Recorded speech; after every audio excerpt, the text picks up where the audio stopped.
Bar and patio, Biggie's is the perfect spot for lunch, dinner, and a little after. Biggie's original hours are back. Open 11 a.m. till midnight, Wednesday, Thursday, and Sunday. And 11 a.m. till 1 a.m. on Friday and Saturday. Check out the full menu at biggiesrestaurant.com and stop in today. Man, TMA likes to talk about golf. The guy had barely put the flag back in, and I hit my wedge. Incessant golf chatter. And, of course, the green is protected by bunkers. Golf, golf, golf, golf, golf. We can 1-2 putt in 2 seconds, and we can move on. And now there's more reasons for TMA to talk about golf. The PGA Tour champions are back in town at the Ascension Charity Classic, September 3rd through September 8th at Norwood Hills Country Club. It's a must-see event, and it all benefits local charities. And you could win 4 18th green hospitality tickets to the day of your choice. Friday through Sunday right here on TMA. Food and beverages are included with a perfect view of the closing hole. Enter keyword golf on your TMA mobile app or at TMASTL.com to win. And if you don't win, tickets start at just $20. And kids, military, veterans, and first responders get in free. Find out more at TMASTL.com. Just pick it up or putt. It's stupid. KPN-TFM HD2, Collinsville, St. Louis. This is TMA all day. Rise and shine, St. Louis. It's the Brown and Crouppen Morning After on KPN-TFM HD2, Collinsville, St. Louis. At the Morning After STL on YouTube and on TMASTL.com with Tim McKernan, Doug Vaughn, Iggy Strode, and Action Jackson. 7:07 in St. Louis. You're listening to TMA. It's presented to you by Brown and Crouppen. Welcome to the Munganess St. Louis Acura, Munganess Burkhardt, Alton Toyota, 7 o'clock hour. Get involved on the program by calling into the Collier and Thompson phone line, 636-9004-TMA. Texting into the Schaefer Door Company. Text inbox 314881 TMA5 and emailing in for our Design Air Heating and Cooling email of the day. And Doug, a busy time in St. Louis sports. What are you going with as the lead? Well, I guess a day off for the Cardinals. Day to kind of lick our wounds and take a deep breath and get ready for the push the last month and a half of the season, because we got them right where we want them. We are absolutely in good shape. I know a lot of you guys have written them off, which I think is wrong. How was the day off? 11 back is not bad, especially when they're coming to our place. So the Brewers will walk out of here with their tail between their legs, probably only 8 games ahead of us. Really? Yeah. That's what I'm thinking. So there's your lead. The off day. Nice little off day for the Redbirds. We don't have NFL football. College football still a week or two away. Chiefs. Hockey hadn't started yet. School sports haven't really started yet. So there's your lead. Day off for the Redbirds. And, boy, they get right back at it today. Back on the horse. Trip to Portland for the Doggies. Yeah. Saturday. Doggies will head up to Portland. They'll go to the Pacific Northwest on Saturday's bat. Timbers. And take on those Timbers. Did you like that song by Kesha and Pitbull, Timber? It's going I'm not down. sure I remember it. Take a listen. Yes, They whistling. whistled? It was a whistling song? No. Thirsty Just Whistle. Orange soda by Vess. Jay Randolph used to do those commercials for Vess Soda. I liked him very much. What was the spot? I don't know. It was about a local soda company, and Jay Randolph was the voice of You it did for Vess? many years. I knew he did. Is it Onondaga Cave or Merrimack? Merrimack Caverns for a long time, Yeah. too. Yeah. I'll tell you what I actually think the lead is today. I mean, don't get me wrong, the day off and the Timbers game. But at 8:30, me and the Nonling were texting this morning. Edmonton's got to match that offer. 2 offers. Mm-hmm. And this could be a pretty big development for your St. Louis Blues. 49 days away from dropping the puck to open the 2024-2025 campaign. Right. Edmonton has to match. So today is a big day for the Blues. This could be a significant move. So I know is it something everybody's talking about? Probably not. No. 101 probably is. Probably are. Well, yeah. The thing about hockey that's a little different than baseball is I feel like a lot of people don't know the players on the other teams. You taking a shot at Jackson? No, I'm taking a shot at a lot of Healthy league. A lot of hockey fans. Hey, come on now. I didn't mean it that way. Oh, wow. You know- That'll be played at 10:00:01 today. A lot of us know. And Jamie Rivers, who will swing that He won't door be open. happy. You'll be pinned back against the wall. But we know our team But you start talking about the other teams, and we didn't see any of these players play in college. We don't know who they are. They get drafted. They play, up in Canada somewhere in juniors, and the next thing you know, they're on an NHL roster, or they came from Eastern Europe, and we're supposed to know who they are. We don't. We don't know them unless they're on our team. Right. I think that fits with a lot of people. Yeah. Couldn't agree more. Now, the hardcore hockey guy will know who these guys are and have an opinion. But I'd say the overwhelming majority of fans in St. Louis, we don't know the backup players on the Edmonton Oilers enough to have a real solid opinion about Okay, them, well, do we? let's speak for yourself. But as you know, in the show prep meeting this morning, I was texting with the non-ling. The non-ling did some sprints and some push-ups. Yes, he did. During commercial breaks on this program. Producer Joe would do some push-ups during commercial breaks on this program. They were part of the International Brotherhood of Nitwits, DBA-IBON. Very strong union. And non-ling said, I'm really flipping on my prediction. I feel like the logic was right about Broberg locking their team in and removing all flexibility, but the conclusion that they'd do it was wrong. Their window effectively closes on July 1st when Draisaitl's contract ends, whether they extend him or not. They can't afford a situation where they'd lose a key player not named McDavid because they'd be screwed there anyway and wouldn't be able to get a replacement. So I said, would this be something that would be good for the Blues or would it be a great move for the Blues? He said it's good with the potential for greatness. Holloway's a nice fit for the third line. Should turn into one of those guys that every good team uses down in the lineup to create matchup issues, and Broberg really has all the potential to be that Parayko or Bouwmeester type of player. So not a number one, but either a guy who can play with a number one, or if the Blues really had depth, a guy that could roll out to shut down opposing top lines like Bouwmeester and Parayko did in 2019. He could also just end up being a pretty good top four guy. Said the Blues' defensive pairings would look like this: Parayko, Leddy, Broberg, Falk, Suter, and Kessel, and then Perunovic, and then Nextra.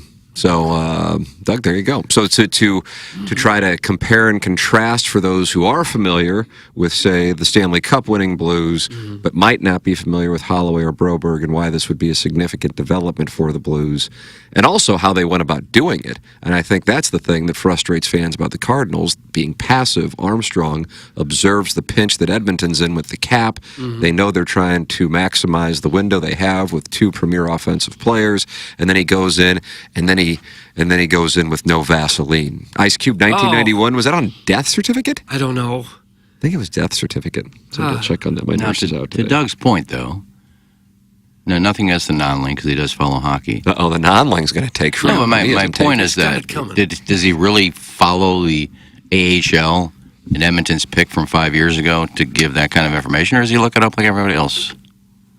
Probably looks it up. Probably reads about the guy. All right, that's that's your point. Yeah, but we haven't looked it up to read about the guy. No, we let non-link do that. Doug, there you go. But my question about the non-lean is this: does he work at an HD2 talk show? And if he doesn't know jack squat. Clip that off. That's kind of our mantra. We have the opinions that count.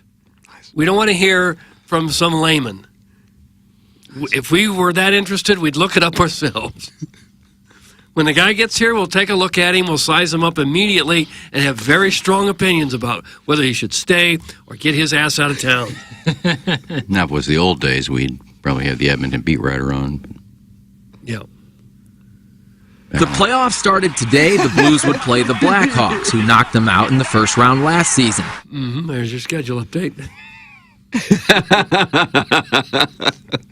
that B-roll in the background? I heard some B-roll, I think. Nat Pops. Yeah, Nat Pops. That was a bit. I'm not Bull Essen. When we were at the University of Missouri Journalism School, I mean, obviously they talked a lot about the business of the business because so many people have gone on to be fabulously wealthy in local television. But, I mean, one of the most important things were Nat Sound Pops. Oh, yeah. Just because all it was a little TV show. It wasn't really the news. We're 22. Local news is a dead media. 22 and 23-year-olds. And we're learning.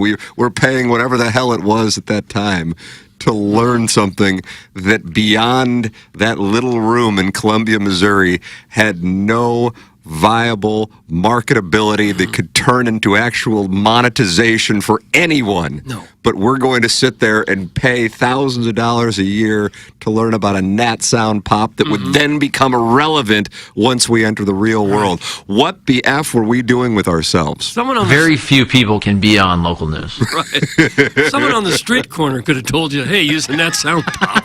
Oh, okay, Now, makes sense. here's how you actually manage money and make money for companies or yourself. And what that means, if people don't know, like if you were sent out to do a story on a tornado hit somebody's house and the cleanup crews are out there, the most important thing is not that these people, half the family is dead and the family dog is missing, but that you get the sound of that, the chainsaw cutting the tree. Yeah. And here's the sound of the truck backing up, beep, beep, beep. You got to incorporate that in the story. Watch this, Doug. Adding texture. That's what. Wow, that's what it says. fun. Fun. The about 300 fans showed up here at the Spreckles Theater tonight. They had plenty to say. Now, the Spreckles, you may know, is named after a sugar magnate, but there was nothing sweet about how this forum started. That's just writing. Yep. There isn't a professor in America that can teach you that. You either got it or you don't. That's So why not true. just anyone can work in local news. Yep. If you weren't born with it, you ain't got it. So just stay in your own lane. Hey, Tim, saw Steiner at Olive and Oak on Saturday night, told him to tell Hollywood and Brosby that they can have a run at my wife if Stan doesn't matchy-matchy. That's from the recovering alcoholic from Belleville and Webster Grove. So he is also monitoring Edmonton and whether or not they're going to be matching. But, Doug, we're only about an hour and 15 minutes away. Okay. He's going to call Holloway Hollywood, I guess so. despite Maybe him being they'll Canadian. oversleep, and they won't get to match it if they oversleep. You think that could be the reason why they don't match it? Never know. Maybe alarm doesn't go off. Well, that would be poor management. Gosh, we would have liked to have kept our good young players, but we just slept in. I pitched on 101 yesterday that I would go up to Edmonton and distract them so that they would miss the deadline. Oh, Look at would you this. do Look at that. Yeah. Create the diversion. How would you distract them? NBA talk. Yeah, I would patch into all their televisions at the facility and turn on, like Jazz Sixers from last year. Oh, would you? Yeah. Okay.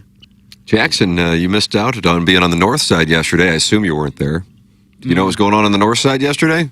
The north side of Manchester? North County. No, I missed it. Jason Tatum's golf tournament. Oh, that's right. Yeah. Oh. So now you're going to act like you knew about it. It was. Well, yeah. I saw the flyer on Instagram over the weekend. Yeah, I when it was out at the Old Hickory back in the day, I had a buddy who wanted me to play in it with him, but I couldn't that day, and I was really sad. We're sad. Yeah, I'd like to play. No. Okay. JT. The listeners will text in and lift your spirits. Well, I'm sure I bet the door prize was a pair of his new sneakers, and I would have liked to get that. My compadres won the tournament. How about that? Oh, did Really? they? And got a chance to talk it over. Here are some of the people there. Brad Stevens. Would you want to talk it over with Brad Stevens? I have a lot to talk about Brad Stevens with. Yeah. Say, man, and then you got Sam Hauser as well. Jeez, genius. Really? Stepping out of that That's head what you just said to from him. Butler to Larry O'Brien Trophy in your hands. How did it go for you, Brad? Yeah. He's a GM now? President of Basketball Hops. Okay, He's, same thing. He's the Celtics' Pat Riley. Okay. Doesn't sound like you want to talk with him, though. Yeah, Doug. well, fancy name for general manager, right? Essentially. Okay. Of course, Tatum, Jason Terry. Oh wow, the Jet. Okay, don't hold your arms out like you're an airplane. Don't do that. 2011 NBA does champ. that. 2011 NBA All right, champ. we didn't And need dirt. it here. We don't need it. Donnie Wahlberg, Oh, was he really? NKOTB. I ranked him in like the middle pack of hottest of New Kids on the Block. You did? Who was the guy with the alfalfa cut? He was dead last. Alfalfa Schweitzer? Was that Danny Wood? Danny Wood, that's right. Doug, do you think Danny Wood's the least attractive I don't member of know the New which one. Kids? I don't know. Not to be confused with Gotta be Danny show Woodhead, who was a great PPR back for the Pats back. He was indeed. Yeah. Couldn't get Mark Wahlberg out there. I don't believe Mark made it. I don't believe he did. He gets up at 3 a.m. to lift, go to church, and then play golf In like an hour. in an hour. Victor Oladipo. Oh, Vic. Great player at Indiana. Yeah. Injury riddled. Evan Turner. Evan Turner. Underappreciated. I mean, how are you not there with like an autograph book? You should hear Evan Turner talk. It's wild. Doug, why don't we get Evan Turner on? What's We'll his hear name? him. His What voice, sort is, his voice is crazy. It's really weird. D. Lee. Nice. More Chaminade. Steve Kerr out there. Steve Kerr is not listed. No. He was Penny at the DNC Hardaway. last night. What's up? Penny Hardaway, half cent. Some of his Duke cohorts, and then apparently the number one top NBA prospect for Canada, who's a 15-year-old. Are you familiar with this guy? Mm-mm. I've seen the guy from Canada who's 7'9", about to play for University of Florida. I've seen him. Yeah. He's 7'9". Yeah, guys like that tall. Taco Fall had issues like that. You just can't stay on the floor. You get so tired. Yeah. It's hard to run up and down and keep up with everybody. Yeah, I mean, Yao Ming had a very truncated career. Don't say truncated. His height. How about this text, Doug? Tell this gay, pale dork that no one, and I mean no one, cares about the NBA in St. Louis. And just like that, a balloon party text traveled back in time and made its way into the Schaefer Door Company. Okay. Texted. I don't know what to tell you. Doug, that's a defeated gentleman over I there. mean, every time I hear that, it sounds cooler and cooler. Well, we had all these players in town, and you didn't go see them. I wish I did. Yeah. Did they play Norwood? They did. I'd love to see Jason Terry. Glad to have Ken back again. Your week and a half protest of talking on the show made me sad. Doug, that's from our 2023 and 2024 repeat fan page club champion, Dogtown Ty. He's got a Sibian that flies and a golf swing that cannot be defeated. This guy's going on a UCLA-like run. What, you think you'll win like 9-10 years in a row? I think so. I haven't talked in a week and a half. Dogtown Ty? News to me. Well, it's just been a little quiet lately is all. Pensive, maybe. Define pensive. Kind of deep in thought. No, well, when there's topics that I'm not just going to throw crap out. Yesterday, you guys had a nice discussion on Hawk Tuah Girl. I let it go because I talk about her all the time. Yeah. So I figured, hey, you guys are having a nice discussion about her. I'll let you go. All right, well, here's Mad Dog's thought on it. Doug, Camp Day comes up again. Gosh. All right. Go ahead, hit the lever, Pale. Hit the lever, please. Hit the lever. We're going to throw in a girl there who, went on a YouTube thing and in magazines telling you how to, do a sexual function. Really? That's what we're going to do. Have you seen on the video? Camp Day at a day game at Shea Stadium. She wouldn't know Tommy Agee from Jerry Kuzman. Yeah, we're going to let her throw out the first pitch. That's right, but that's not the sports. Nobody's going to watch the Mets and the A's because she's thrown out the first pitch. This idea that she's going to bring new eyeballs to sets. What non-baseball fan is going to tune in after she throws the pitch to watch the A's and the Mets on a Thursday day in August? They're not doing that. So the idea that somehow, some way you expose your team to a new audience is a bunch of nonsense. If you're in Nashville, Tennessee, or if you're a country music star and you haven't caught the baseball bug yet, you're not going to catch it because she throws out the first pitch with a team that's 30 under 500 in Oakland and a team that's 500 when you're the Mets. That's not going to happen. There it is. Camp Day. Yeah, let me ask you this. Camp Day hits again. Yeah, this Camp Day, boy, they're upset about this Camp Day. Let me ask you this question. Did it turn people off? Did people stop watching the Mets because she was there? And she was there to raise awareness for what? Dogs for Vets. Sure. I'm sure that's what it was all about. Well, she was. She did a lot of things before the game with the dogs and the rescue dogs and had some of the vets there. So did it hurt anything? We can't get too detailed, but we can say he prefers to be treated like a dog and also a toilet. Well, not the vets. No, they just wanted the dogs. So it didn't hurt anything. Nothing hurts anything. It's just a complete lack of class and decorum. I don't think so. Well, I'm sure you wouldn't. The big news is that you would think would it be appropriate for a porn star to throw out a first pitch? Don't even start comparing her to a porn star. No, it wouldn't. But don't compare her to a porn star. Where's the limit? She's not a porn star. How do you compare the two? She's famous only for talking about a fellatio. Fellatio. That's why she talked about it. Okay, so you think the players in that locker room don't talk about it? Well, they do. Get them off the team. Most people see that as a private thing, not something that she's. Well, it was a private thing. She wasn't out there hawk tuing on the baseball. She just threw it out. Okay. Well, I'm sure that you wouldn't have any trouble with anyone throwing out the first pitch, but some people would like to try to keep it somewhat classy and have a little bit of decorum. Well, I don't know what the uproar is. She's a sweet little thing.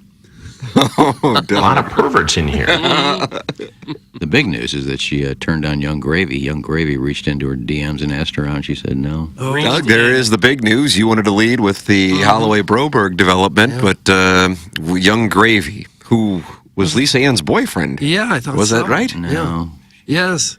I'm pretty sure she went to the AVNs together, and then he took a couple pictures with her, and then he started hanging out with all the 21-year-old porn stars, and she got mad. But for a few days anyway, or a couple of weeks anyway, there was pictures of them together. Yeah, that was all at the AVNs. No, she definitely told the story of them engaging. She was in one of his music videos, and then she basically told us that they had engaged. She told you that. She told us on the show. There's audio of She it. said that. There's no. You don't believe her? I remember actually Young Gravy shooting a TikTok with her, and it goes through their entire day, and it kind of ends with them on the couch, and one could deduce something was going on. Oh, good one. Well, I know they went to the AVNs together, and he took some pictures on the red carpet, and she didn't see him the rest of the time. He was taking pictures of all these 20-year-old porn stars. Okay. So you don't believe the two dated at all? No, I don't believe they dated, no. Even though they say that they did? They say what they want. How would you It's know, good for though? publicity. I don't. You asked me, I think they dated? I said, no, they didn't date. But she said that they They may have had sex, but he bangs all of them. Gosh. All right. Well, I don't know that was the lead either.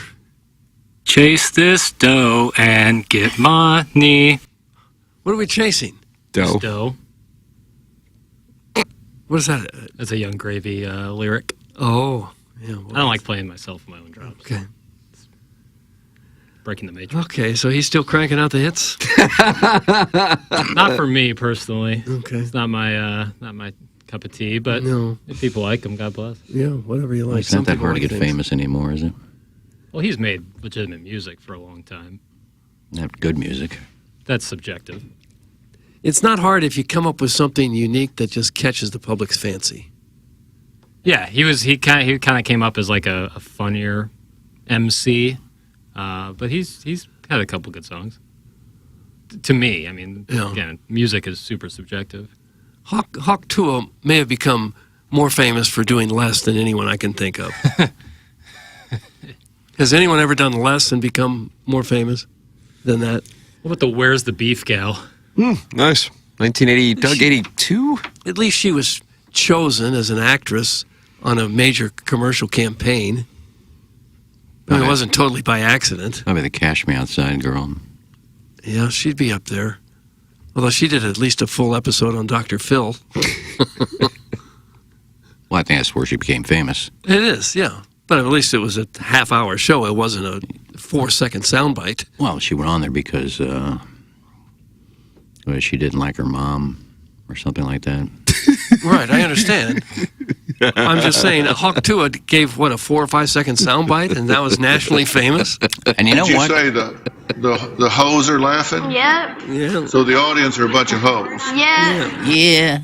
See, that'll make you famous. She became famous with that. That I can understand. All right, that'll do it. I'm switching over to that Steven Diener show Jackson promotes incessantly. That's from Junior the Juice. What the hell's the Steven Diener show? Enjoy News it. to me. It's a mid-roll ad for a podcast. Oh, is that right? Yeah. I think they're heavy on alien talk. Ooh, Oh, I nice. like that. And Jackson promotes it? Yeah, he's been telling me he's been throwing that in there. So you voice a spot and it plays in our show? No. Although if aliens asked me to, I guess I would. Nice. Now, what I didn't know, and I found out last night, my upstairs neighbor didn't even know who the Hawk Tuah girl was. No, God, what an idiot. Oh, wow. Spreading the gospel around Maryland Heights. No, we were talking last night, and he didn't know who it was. So I brought up the video, and the video that came up was the entire 13-minute video. People think it's just he asked one question, but it's like 13 minutes. And her sidekick, that she brings everywhere now, her little dog, she brings around for free, who was with her in that video, they asked her that question first. Because I guess Hawk Tuah was off doing something else, and they asked her, and she's, I don't know how to answer that. I just didn't know. And then the other girl came up, Haley Williams came up, or Welsh came up, and she answered, and that's where the Hawk Tuah came from. The other girl had the opportunity. Didn't know what to say. Okay, well, most people wouldn't. Now she's making just as much as her, just traveling with her everywhere. Really?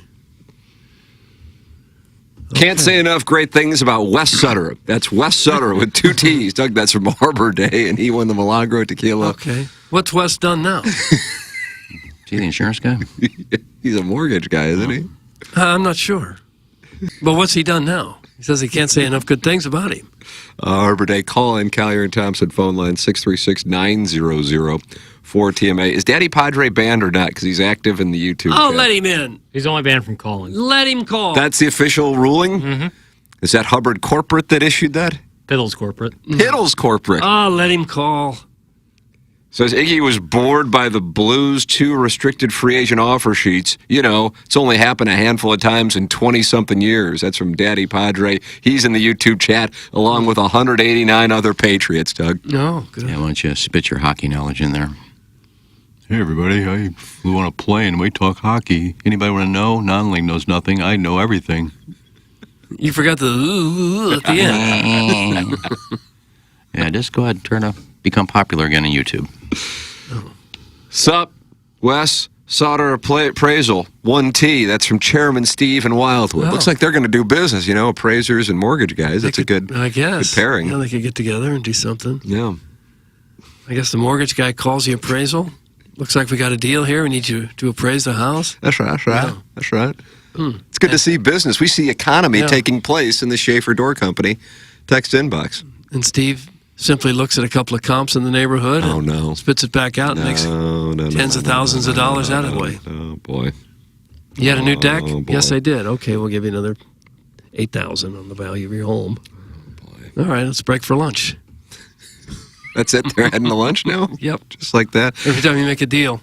I don't think they eat lunch at Schaefer Door Company because they're always out there fixing doors, and they're the sponsor of the text inbox, 314-881-TMA5 here on The Morning After, presented to you by Brown & Crouppen. The spelling of Schaefer and their website, SCHAEFER, door.com. Plus, they set up a number for TMA listeners. The number is as follows, 636-782-3608. It's going to get you the quickest response time. You can call it, you can text it, 636-782-3608. When you hear that garage door break, and then it crashes to the ground, and you're going, what was that? You just go to SchaeferDoor.com, and they're going to be out there and fix it for you very quickly. They service all kinds of garage doors for service and new installs. They set aside Monday morning standby service for the doors that break over the weekend, and they service commercial doors as well. So if you run a business or a warehouse with big, tall doors, Schaefer is experienced in these types of jobs. Plus, they're hiring. So if you are looking for a career change or to get involved with Schaefer Door Company, go to SchaeferDoor.com or call or text 636-782-3608.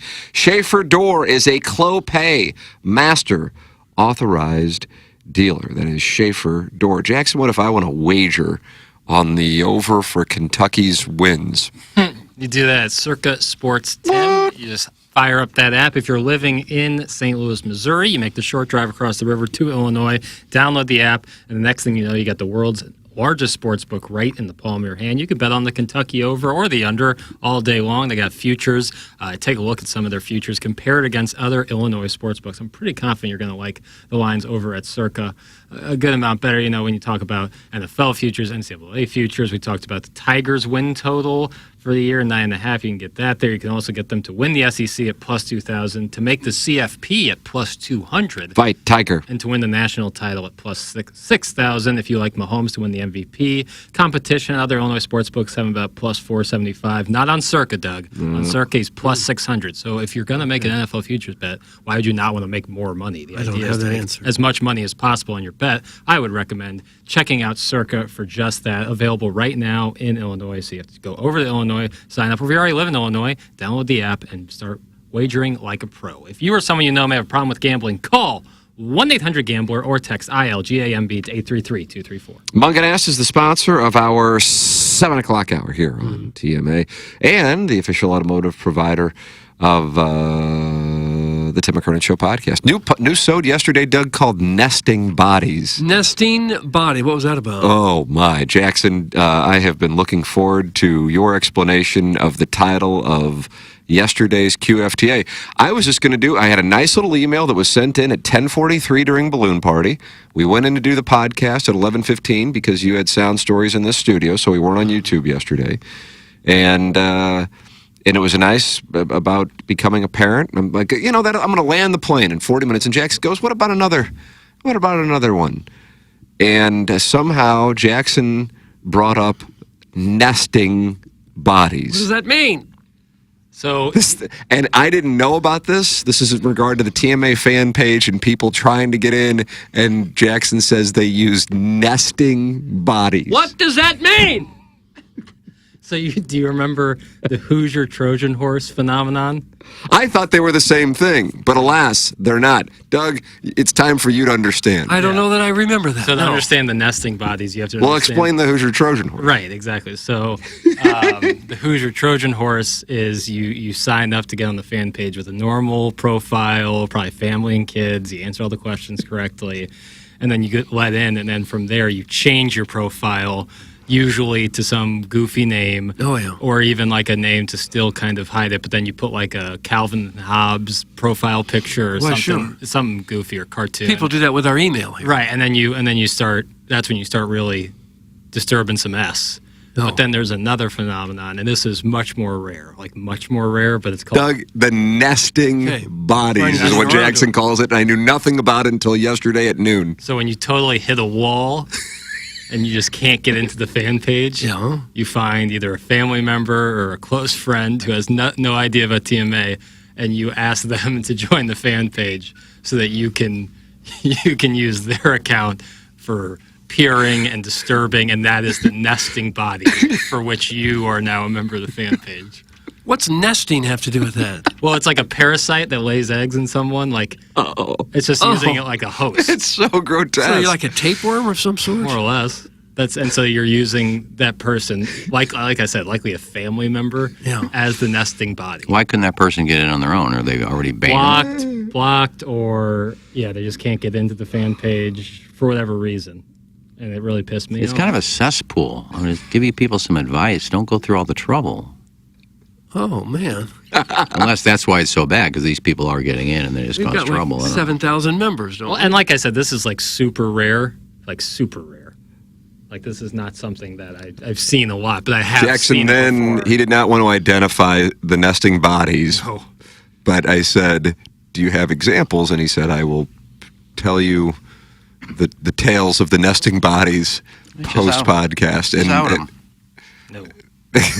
7,200 members. Correct. Yeah. How many do you suppose are nesting bodies? Probably none anymore. Oh, you blocked him. Probably none anymore, but maybe there's still one or two in there, but they're dormant. How about Hoosier Trojan horses? Those get also very few. Like once you do it, once you execute this move, less so with the nesting bodies, much more so with the Hoosier Trojan horse, it's going to be pretty quick to figure out, okay, this is a situation. Okay. And you can shut it down. But the nesting bodies, those can fester. And these are people that just stir up problems? Yeah. Well, yeah. Or at least just, they don't want to be left out of the conversation. What is that conversation? Who the hell knows? But conversation nonetheless. Damn pay. How sad does your life have to be where you go through all this trouble to get on that page and then, oh boy, I'm in. Let's go cause some trouble. You keep forgetting that at the end. I'll let you do it. Doug, former fan page moderator Neil Allen Craig Paquette has issued a statement regarding Hoosier Trojan horses and now the revelation of the nesting bodies. Glad to hear the psychos are still at it on the fan page. Doesn't sound like he's missing responsibility and coming back for another term. If this is true, you guys have the biggest losers in your audience. That's in the Crystal City Clam Hymn. I want to make it also clear, this does not paint every member. You can't paint 7,200 members by one or two nesting bodies. No, you shouldn't. But that, I've seen They're still out there. I've seen it. If you think the fan pin is terrible, spend about 5 seconds with the fats on the secret fan pin and you'll want to steer into oncoming traffic. Doug, that's from Doug's prison wallet. Well, don't you think that's probably true of just about any organization, any fan page? Yeah. Anything you would be a part of, there'd be a couple people out of 7,000 that are... Well, Stephen Wildwood has just issued a statement. He says there are no problems on my page. Oh, really? Can't speak to that, I don't. I thought you were a member. I'm a member. I don't have any control. Maybe he just doesn't recognize a nesting body when it's in his midst. Maybe he has a Hoosier Trojan horse and he doesn't know about Very it. well could. Yeah, I don't know. I don't know what the process of getting into Steve's fan page is like. I don't know if it's very robust. Well, you got in. I did. You went through the application process. Yes, I am no nesting body, though. I am me. Guys, I've got $5. It says Iggy is a nesting body on that fan page. That's from Jackson's Lone Wispy Pube. I wouldn't need to do that. I would just send my name and tell Jackson I'm back on. But I have no interest in being back on. Why not? Why would I? I don't know. It's just part of our show. It's a lovely little It's page. no part of our show. Oh. I thought it was. What would be the? Let me ask you a question. What would be the point of? I posted a picture. It wasn't on Facebook. It was on Twitter. Of me, Danny Stack, Laura, Danny's brother Brian, and Megan Gaither at Green Day. Mm-hmm. Just put it on Twitter. Had a nice time at Green Day. What would be the point of taking that off of Twitter and then putting it on the fan page? People probably wanted to see what Megan was wearing. Yeah. And I can only imagine some of the comments. Why would there have been weird comments? Well, because I'm in the picture. Oh. You get Screenshot Bandits, bro? No, I didn't. No, the Screenshot Bandits, have they stopped? I guess. Nice. Why don't you pull it up, read some of the comments? Pull up the fan page? I don't know where that picture would be. It was, 4 days ago. There's probably 9,000 posts since then. Well, how do you know that it's on the page? Because somebody said it was. And then I thought asked. the Screenshot Bandits are out of business. No, I think KG did, because I asked him who posted it. He goes, I'd rather not say. Chairman? Pete in Staten Island. What's up, Pete? Yeah, this was Friday when you were out. Somebody texted in about it, and I'm not down with dock season. Doug, I'm not down with dock season. Well, it's not docking. They have no problem. Yeah, I'm not down with docking either. Oh, here, I see it now. I mean, they posted it, and their name's up there. So I see a lady making a salad. Ooh. Caesar? I see the picture on the fan page. Okay. You get some comments? Gray Pant would have made that outfit pop, that kind of thing. Has there ever been a better MMMMMFF? Did Ken get cucked? As Cletus would say, little heavy. Damn. I got it, nothing man, too. too bad. Yeah, I had to scroll down a while. Iggy. This isn't really an active thread. Like I said, I didn't see it. So if you were just posting it for people to see Megan, then great. That's usually how it works on there. But Okay. So you're saying the gentleman who posted it wasn't with you? They took the picture from your wherever you posted it and then posted it on the TMA fan page, is what you're saying? Well, unless Danny Stack posted that. Well, I don't know. There's two other guys in it. Well, they wouldn't have posted it. Doug, they would not have posted it. I don't, who cares who posted it? There's lots of things get posted on there. I asked the question, why? What was the point of it? To take What's the point of any of it? That's my point. That's why I'm not So on existential this morning. Mm-hmm. Well, then one could say, what's the point of even posting the photo? What's the point of life? Why? I put it on my Twitter account. You don't want anyone taking stuff off your Twitter account. No, they can. It's out there. Just like Facebook. I mean, there's a lot of my pictures from Facebook get posted on the fan page. Especially the Speedo picture. Somebody actually went to the trouble of joining the Denny P web page so he could go in and get pictures of Hito, and took a picture of me with a blow-up doll. No. And put it on the fan page. And Nicki Minaj mixed Fusion Moscato. Somebody named Rumple Foreskin just followed me on Twitter. Oh. The blow-up doll, was that photoshopped, or did you actually pose for a photo with a blow-up doll? That's probably a bad idea. Well, it was at Hito, and it was a private page. Somebody just joined it and then took the picture. What were you doing with this blow-up doll, mister? Having a little fun with it. Oh. Hey, guys, there is a 100% correlation with a nesting body. I like that this is now part of the lexicon. Hey, guys, there's a 100% correlation with a nesting body and one of the following characteristics: being recently divorced, being overly protective of the Lake of the Ozarks, or living in a small Chesterfield apartment portraying yourself as a successful investor. Doug, that's from the Kansas City Gray Sexual. Okay. Timmy the Tickler. Doug, your favorite caller, right? He's texting in No, now. he's a bit of a weasel. Not hating, but a guy who dresses nice, your shoes look worn out. Not hating, but a guy who dresses nice, your shoes look worn out. Yeah, thank you for the dress is nice. And you're right. I said when somebody pointed out my shoes, those are the ones I lit on fire. They're just comfortable. And I can't find another pair like them. So I wear them because they're very comfortable, and I knew I was going to do a lot of standing, which I hate. That's what I hate about concerts nowadays. You just can't sit there and relax anymore. Why not? Got to stand the whole time. Well, you Certainly can't not see. a Green Day show. You're definitely going to be. Yeah, I get it, but every once in a while I just want to sit down and relax. Yeah. Even at Stevie Nicks, he's singing Landslide, and people are standing up. Really? So I knew I was going to be standing and walking a lot, so I wore my comfortable shoes. I wasn't trying to impress anybody that night. Yeah. This just happened on your show. Ken, here's a bunch of stories about me that no one asked for. Also, Ken, why do you people care about what I do? That's from Arbor Day, Doug, won Milagro Tequila's Texture of the Year. Sure did. In 2023. It had nothing to do about what I do. It had to do with the picture. I'm sure a lot of people don't care about what I do. I don't know why, but I was talking about a picture that was taken from my Twitter page, put it on the fan page. When they know I'm not on there. So now I see it, and I assume that, but I guess I'm wrong, that one of the people in the picture posted the picture and got a picture with you. That's what I thought the picture was. See what I'm saying? Is it a picture of all 5 of us, right? There are 6 people in the picture. Yeah. Well, that's the one I put on Twitter.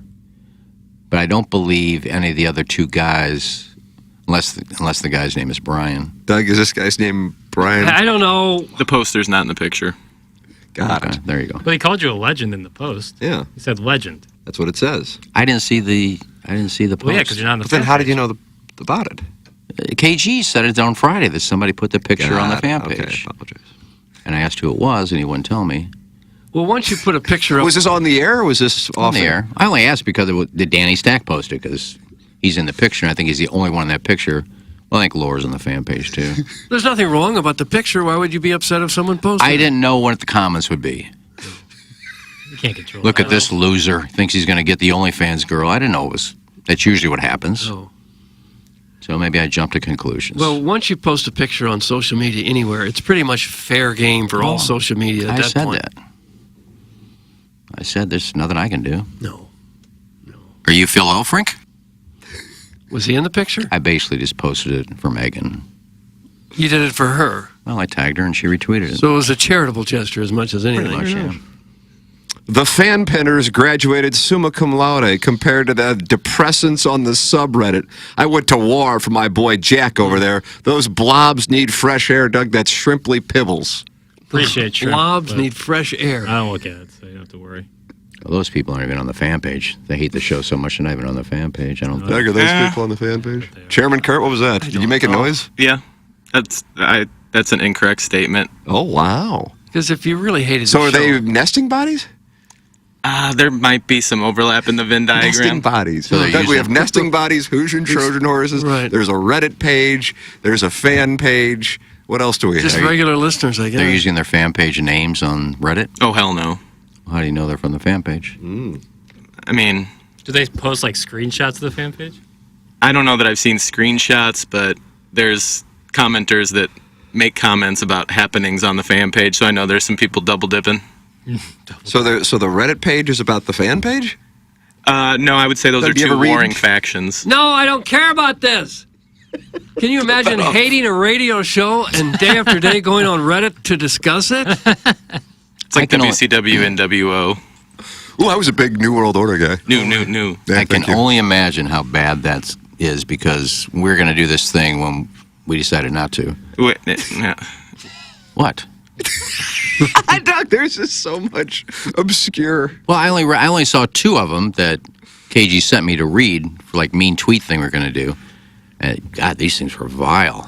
Oh, were they? My God. Could you have There's read a whole them? page like this? Could you have read all of them on the air? I had 2 that KG sent me. Would love to rub Nutella all over the fat guy's feet and just lick it off. Oh, Worse than that. That's hot. Yeah, I don't know what you're talking about. Red Yeah, we hot. got kink shame. I get tired of hearing about the fan page when Twink Boy Jackson won't let people in. Some big pick energy. the hell Is am I that a getting nest? blamed Is that a for? nesting body? Seems Gonna like it's try. on you. Try. Is that a Trojan horse? I probably just gave people the blueprint. What'd I do? You're going to get 9,000 requests today from nesters. The Redditors are nothing more than the extension of the secret chats of the cools. Doug, I'm going to read that again, and you can tell me what it means. Okay. The Redditors are nothing more than the extension of the secret chats of the cools. Are there some cools on the TMA fan page that talk secretly amongst themselves? Oh, code? And they've taken that to Reddit as their outlet? Chairman Kurt, I feel like you might be able to answer that. What was the question, Doug? Oh. I was listening. It's just. Are there some people on the TMA fan page that talk just among themselves, a few people instead of all 7,000? Oh, I'm sure. And they've taken that conversation to Reddit? That I don't know, but I'm sure there's some clicking going on. What in the world is talked about on this show that you want to discuss so much? I mean, we talk nonsense for 3 hours, and people are breaking it down like it's high-level political discussions. Mostly just taking personal shots at us. Oh. That was a guy the other night. I know he's on the fan page. But he's got his own Facebook page, obviously, and he posted something about Nelly. That's Chairman Steve. No. There's another guy. I'm not going to How get many his name. guys in our audience have their own fan page? No, I said he's on the fan Not page. enough. But this was his personal Facebook page. So we're friends, so I saw it popped up on my news feed. Yeah, that's how it works. And he was just trashing Nelly. Oh, was he? Called him a loser and blah, blah, blah, and couldn't name just a question. You couldn't name 5 songs that Nelly did that doesn't have the word country in it. He's a loser, thinks he can sing the national anthem. He's terrible. What a moron or something. Just a bunch of crap about Nelly. Yeah, that's... And then he answered the comment like 4 times himself. And I said, I just responded. I said, you seem to be talking to yourself. I said, and I listed like 9 songs. What the hell are you talking about? Well, he asked a question. You can't name 5 songs to anybody. I posted 9 songs, and I said, and I don't think he has a song that says country in it. Country grammar. Just his biggest hit. All right, 1. But he said, you can't name 5 songs that don't have country in it. So I named like 10. And then his response was, no, he's a legend on the fan page. You're a loser. Nobody listens to your show. You'll be out of work in a year. Oh. No, he said, you'll be out of work in 3 years. I said, I'll take it. You'd like to be out of work in 3 years? No, if we last that long. Oh. Then he changed it to 1 after he edited. I swear we talked about this last week. Caller Ellen's had enough. I don't think we did we? Yeah. Yeah. I don't remember. Okay, then I'll stop. I gotta be talking honest. about I don't remember anyway. Was this Friday? Mm-hmm. Well, then I apologize. I know I talked to somebody about it, but I didn't think I did it on the air. All right, well, I apologize. Nelly's a loyal follower of the TMA Insty. He is. Nelly Moe. I mean, he's a great guy, and to sit there and trash the guy and call him a loser. Down. So I defended Nelly. Was this on the heels of his arrest or something? Is that what brought him up? Yeah, he said, this loser doesn't even have car insurance. Something like that. Oh. Guys, has anybody not cared so much about a thing he's not on as this guy does about that fan page? Make no mistake, he does not care so damn hard. It comes up 4 to 12 times a day. Best, that's from Jim Lemon, HOH treasurer and knower of everything that happens everywhere on the internet. You guys hear about that thing that happened on the fan page or a little tidbit about someone I know who commented on Facebook? Jim Lemon. Well, let me fill you in, Jim. Let him have it. Let him have it. No, I do like your emails and your text. The whole topic started with Jackson talking about nesting and nesting and bodies, Hoosiers and things on the fan, trying to get in the fan. The whole topic Chairman was Kurt, about were the you fan aware page. of the nesting bodies? No, I had no idea, and it's such a graphic term when you think about it, isn't it? Yeah, it's a parasitic relationship. So I didn't bring it up. But it was a good topic, and we're talking about the fan page. I didn't say, hey, you guys hear about the fan page? Let me bring up the fan page, guys. Yeah, there it is. There we go. This is a great story about some guy on Facebook bitching about Nelly. Give me more, please. That's from Aunt Peg. Doug won the 2020 fan page. This is the epilogue to the last week's conversation, part 2. Guys, I swear to God, he's been rambling nonsensically for 5 minutes straight. That's Justin in Columbia who strikes. He strikes like a viper. Not often anymore, That's but when right. he strikes, it's like Well, that's a good. viper. It's only been 5 minutes. Normally, people think I spend 3 hours talking. This is what we get because someone had to say Pawpaw had been quiet lately. That's from the Dover Soul. I just dig myself a nice old-fashioned hole here. Didn't I? Plowsy. God almighty. The only new wrinkle to this Nelly story is that the guy who ripped him is also Iggy's good friend. That's from the Ghost Gerbil. No, he's a friend on Facebook, but so are like 4,000 people I don't know. Ellen, please call in and get him off this topic. Please, please. That's from Chester Drawers. Oh, okay. Yeah, Ellen's calls are always uplifting. Call in, Ellen. Oh, wow. Now you're taking a shot at No, our only female our listener. listeners love her when she calls in. Just read the text after she's done. I don't think the listeners enjoy any of the callers. I know, that's my Or point. the show, really. It's good. Caller Ellen or any listener. I enjoy Ellen's calls. 636-9004 TMA. Collier and Thompson, sponsor of our phone lines. Munganess, sponsor of the 7 o'clock hour, online at stlouisacura.com and altontoyota.com. And there's a secret number for the audience, and the number is the following, 314-252-0029. Yeah, this is a Munganess live read the last 20 minutes. Oh. So I brought up Munganess, the official automotive provider of my podcast, and then I said the podcast title, QFTA, Tim McKernan Show, is Nesting Bodies, and that's because Jackson brought up these nesting bodies in which people take their friends or family members' profiles and use them to get into the fan page. Doug, those are nesting bodies. They're different than Hoosier Trojan horses. Yeah. Because you can't deploy from a nesting body. Like the parasite has to stay into the host. Okay, but they changed the profile picture. No, that's in a Hoosier Trojan horse. Oh, so they're still using this innocent family members. The Hoosier Trojan horse is much more autonomous. Like you can do a lot more with that. Yeah. The nesting body is certainly what seems to be a last resort. And someone might get blamed for something they didn't do.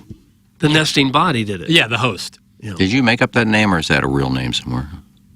Because you should probably trademark that if you Nesting body? I mean, I just like a parasite, essentially. Like I said, I just watched the Alien movies because they had a new one come out, and so I'm really into parasites. There's a lot of nesting bodies in the Alien movies. Doug Sigourney Weaver. That's how aliens are going to do it. They're going to come right out of our bodies. Well, the face hugger grabs onto your face, it lays the eggs in your throat. Why would it go there? And then it detaches. Well, then it goes into your stomach, and then the face hugger detaches, dies, and then a couple hours later, the xenomorph comes out of your body. It bursts through the chest.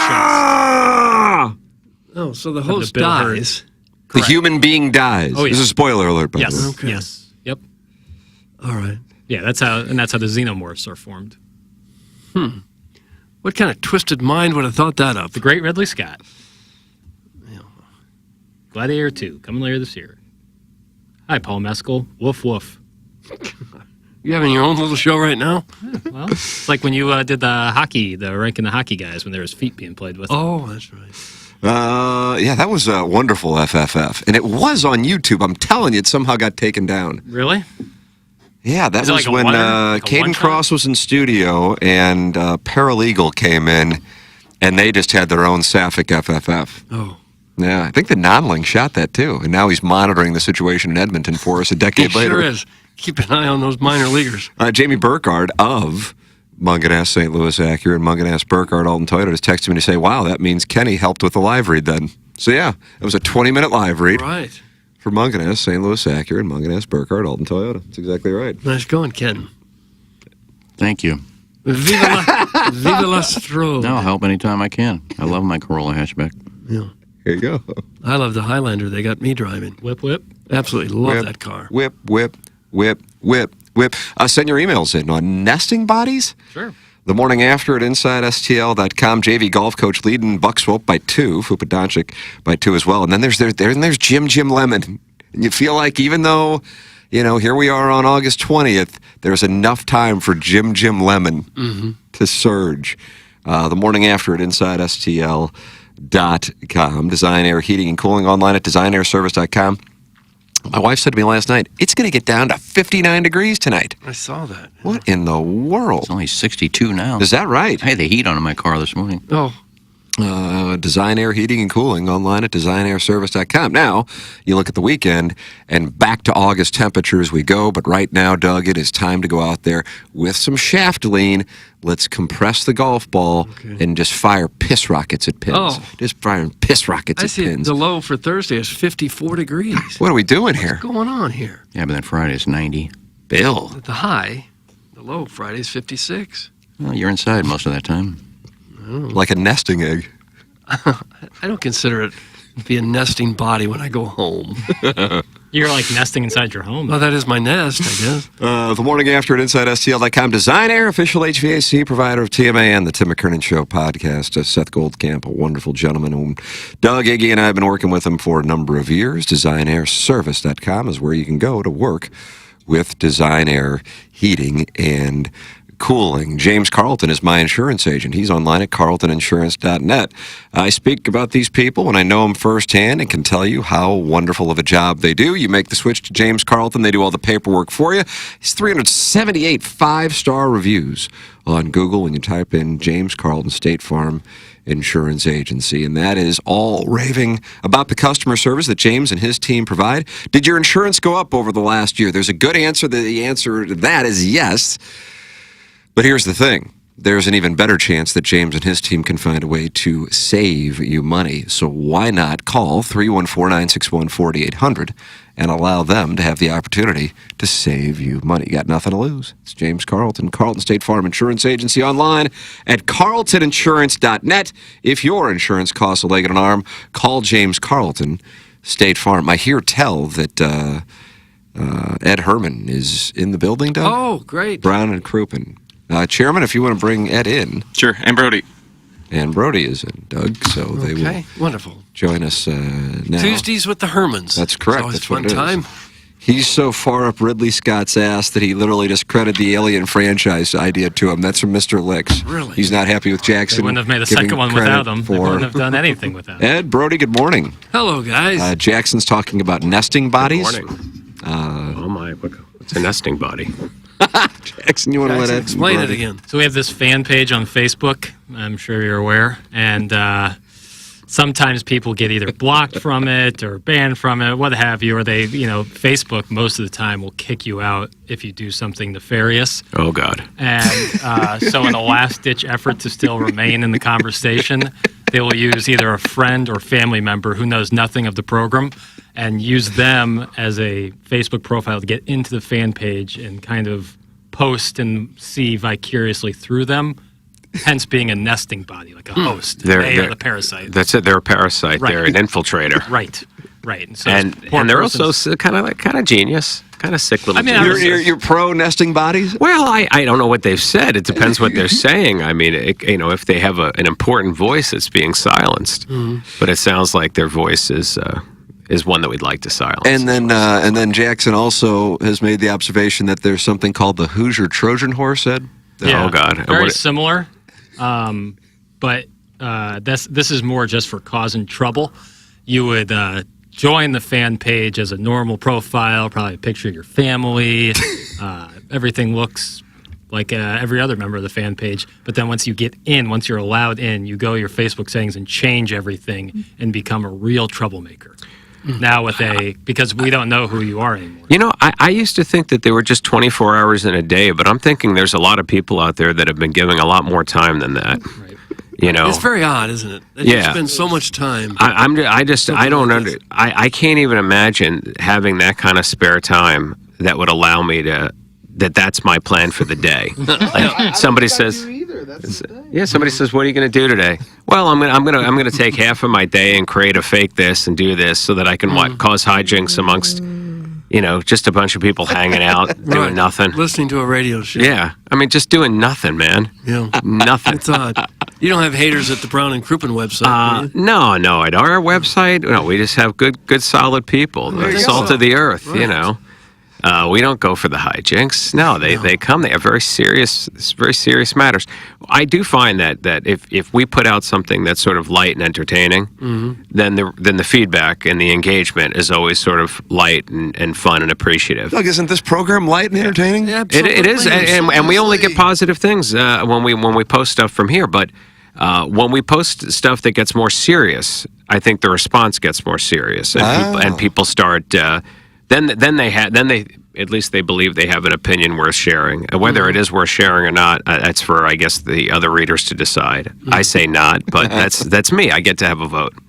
What's the most common type of case that you deal with? Without question, the rear ender. I mean, every time. Here's the thing: in the last 30 years, cars have gotten incredibly safe compared to where they had been. You remember? I mean, is that right? Really? Well, think about it. I guess it's logical. 30 years ago, where was ABS? Where were airbags in all the cars? Pentos where used to blow up. Yeah, where were rear view cameras? Where were blind spot monitors, lane assist, drifting, and all of that? I mean, they're remarkably safer now. But at the same time, the human element, we've gotten so much more distracted. So the cars are doing everything they can to keep us alive, but the human sitting behind the wheel is doing everything it can to kill itself through distraction. Well, phone number one, phone, drinking, drugs, distractions. Early mornings, trying to drink their coffee and put their makeup on and listening to music and jamming out, all the stuff that, we've all done from time to time. But it's like the car industry, every single time they get themselves a little safer, people just get a little stupider. And by the end of the day, it causes a lot of accidents, which I guess keeps us in business. But, in a perfect world, I just as soon do something else and have no accidents. Yeah. I don't like seeing people get hurt like that. I always worry about driving in front of big semis, because they can't stop very quickly. Yeah. And if they don't stop, you're a pancake. You're done. Yeah, you're done. And same thing with driving behind them. I mean, you don't want to how many times in movies you see a car go right under and it just shears everything off? I mean, it's Christmas Vacation. Yeah, well, it's there you go. That's more of a that's on the lighter side of things. But yeah, no, it's tough. We got to share the road with a lot of big vehicles, and pretty soon, you're going to see a lot of self-driving trucks out there. I think that's the next major innovation that you're going to see on the road. I'm not sure if that'll be safer or not. Maybe it will be. They'll be programmed to not exceed the speed limit. They won't get tired. So that's the upside, because that causes more of the truck accidents than anything is the burdens that are put on the drivers. Yeah. But anyway, I don't want to bring down the show. How many do you see a large percentage of the cases you guys handle based on people messing around on their phones? Yeah, that's a very common thing. It's a common source of distraction, and it does make the case more valuable. We call them aggravating circumstances. So when we're evaluating a case, we want to know, was the defendant drinking? Were they playing on their phone or using their phone? And did they leave the scene of the accident? If any of those three things are present and provable, the value of the claim skyrockets, because the perception from a jury changes completely. They go from maybe giving a defendant, seeing themselves in the defendant and saying, hey, any one of us could have a bad day at the wheel. Let's not get too harsh here. That could have been me. But as soon as they see behavior that they know would have put themselves in jeopardy had they been on the road, nobody wants to get hit by a drunk driver. Nobody wants to get hit by that person you see on the highway who's staring at their phone. You know the ones. You see them drifting a little, so you want to get up close and see what the hell's going on in there. You look over and you go, it's the same thing. We all say, oh, there it is, on their phone. Put down your effing phone, and we can go on with our lives, try to live out here. So when the juries feel that the social contract has been violated, that we all share on the road, it's the thing that allows us to feel comfortable driving down a two-lane road, knowing that if the car coming from the other direction, if they come over even 2 feet, we're all going to die. That's a social contract that is so embedded in us as drivers. So when a jury sees examples of people breaking what we consider to be the social contract, this agreed upon safety that we all have to do so that we can go out there and travel at 70 miles an hour and not be afraid for our lives. When people see that, they want to punish that, rightfully so, because they feel like that's the only thing they can do in that moment as a jury to possibly prevent something like that from happening in the future to themselves or to somebody that they care about. So that's sort of the art of speaking to a jury, is you need the jury to be able to connect not just with your plaintiff, but they have to be able to see that that thing that happened to the plaintiff could happen to them. And the only power they have in that moment is to maybe slap a verdict on it that discourages that type of behavior in the future. But if it's just a defendant who just had a bad day at the wheel, juries tend to go, relatively light on them. It's just logical. Does the defendant have the right to deny you access to his phone? When you say, how do you prove he's on his phone if they don't give up the phone? No, they don't have you have to sue obviously and go through discovery. When you go through discovery, you can get all of those records. You just get them through the discovery process, and you can usually see what they were doing and whether they were texting or looking on social media. But just think about that. Think about the anger that you feel right now in your belly when you're imagining that the car that takes you to and from work is now, the back is banged up, and at a minimum, the inconvenience that comes with that. Maybe you just had to pay it off, and now it's totaled. Now you're going to have to go back to having a car payment. And that's just the property side. That doesn't count the pain you're in, or maybe somebody you cared about in the car, got hurt. When you get the feeling like it was just somebody because they just had to look at their Facebook, I mean, you don't show any mercy on that person. So the juries do what needs to be done. When we get those kind of cases, and the insurance companies know it, which is why we really push those evil facts, because it just drives the value of the claim so much higher. You got a legal question. Oh, good. Oh, yeah, well, that's right. Last time we said we were going to look to the texters more. Doug, you like the phone lines, but we're going to go with the text. We'll do them all. If there's anybody on the phone, we'll take it, and on the text, we'll just start doing the texts. All right, here we go. 314-881-TMA5. Hey, Ed, serious question. If your ex-hooker fiance smashes your CPAP over your head while you're sleeping and then breaking a whiskey bottle over you and trying to stab you with the glass, does that qualify as a personal injury suit? The gal ate my ass once and left her chewing gum stuck in my crack hair, too. I'd like that part of the story not to be introduced as evidence. Doug, that's from another sponsor, the recovering alcoholic from Belleville. And the irony is, that's probably his best claim, because the leaving of the gum in the anus could best be argued as negligence. And negligence is an important part of the case. Listen, because here's the thing. And I'll take him seriously for a second. Clearly, that's an assault claim, and an assault is both a criminal matter, but it is also a civil matter. And of course, you could sue for your personal injuries. The problem is, if it was intentional conduct, there's likely not going to be an insurance. You can prove malice. Well, that's the thing is, intentional is great for a criminal case. Intentional is not great for a civil case. Because insurance companies, they cover negligent behavior, mistakes that you made. They don't cover you losing your temper and deciding intentionally to injure somebody. So we are much better off in that scenario making a claim that she negligently left the gum behind in his anus, and perhaps that caused damage. That, assuming she's got personal liability insurance, which she has a homeowner's policy, then she probably does. Does that be tort law? Is that tort law? It's all tort law. Tort covers, all a tort is the legal word for a wrongdoing, a civil wrongdoing. So it's not a criminal act. So if it's something bad, but it wasn't criminal, it's likely a tort. Now I have a question that doesn't involve gum in the anus.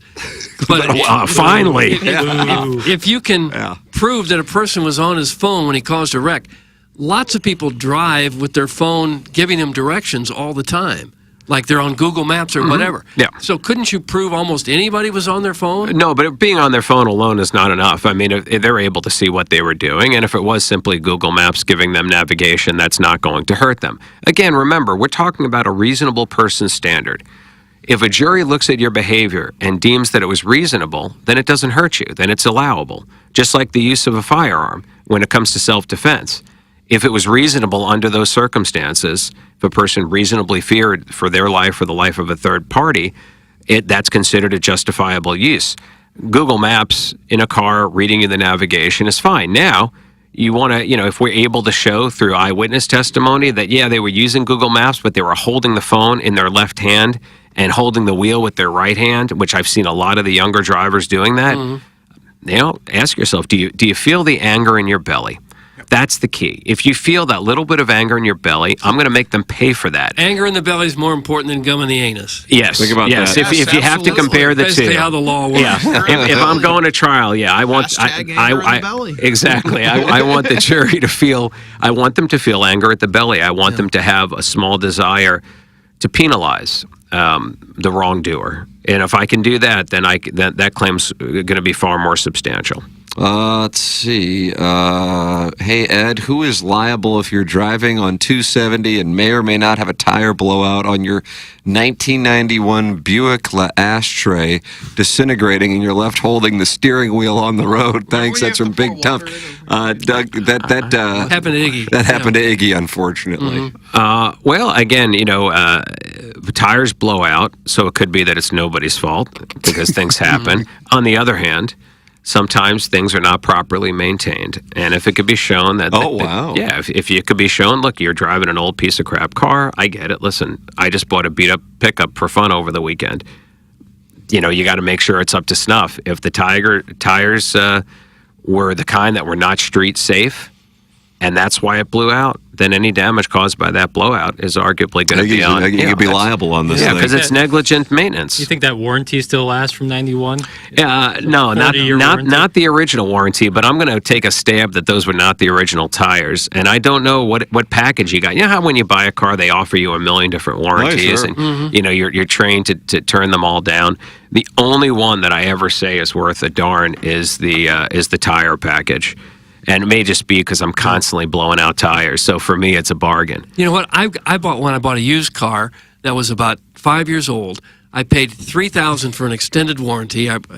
They talked me into it. I knew what was coming. I used $17,000 worth of repairs on that car. I paid $3,000 for the warranty. They kicked me back $17,000 over years to fix it.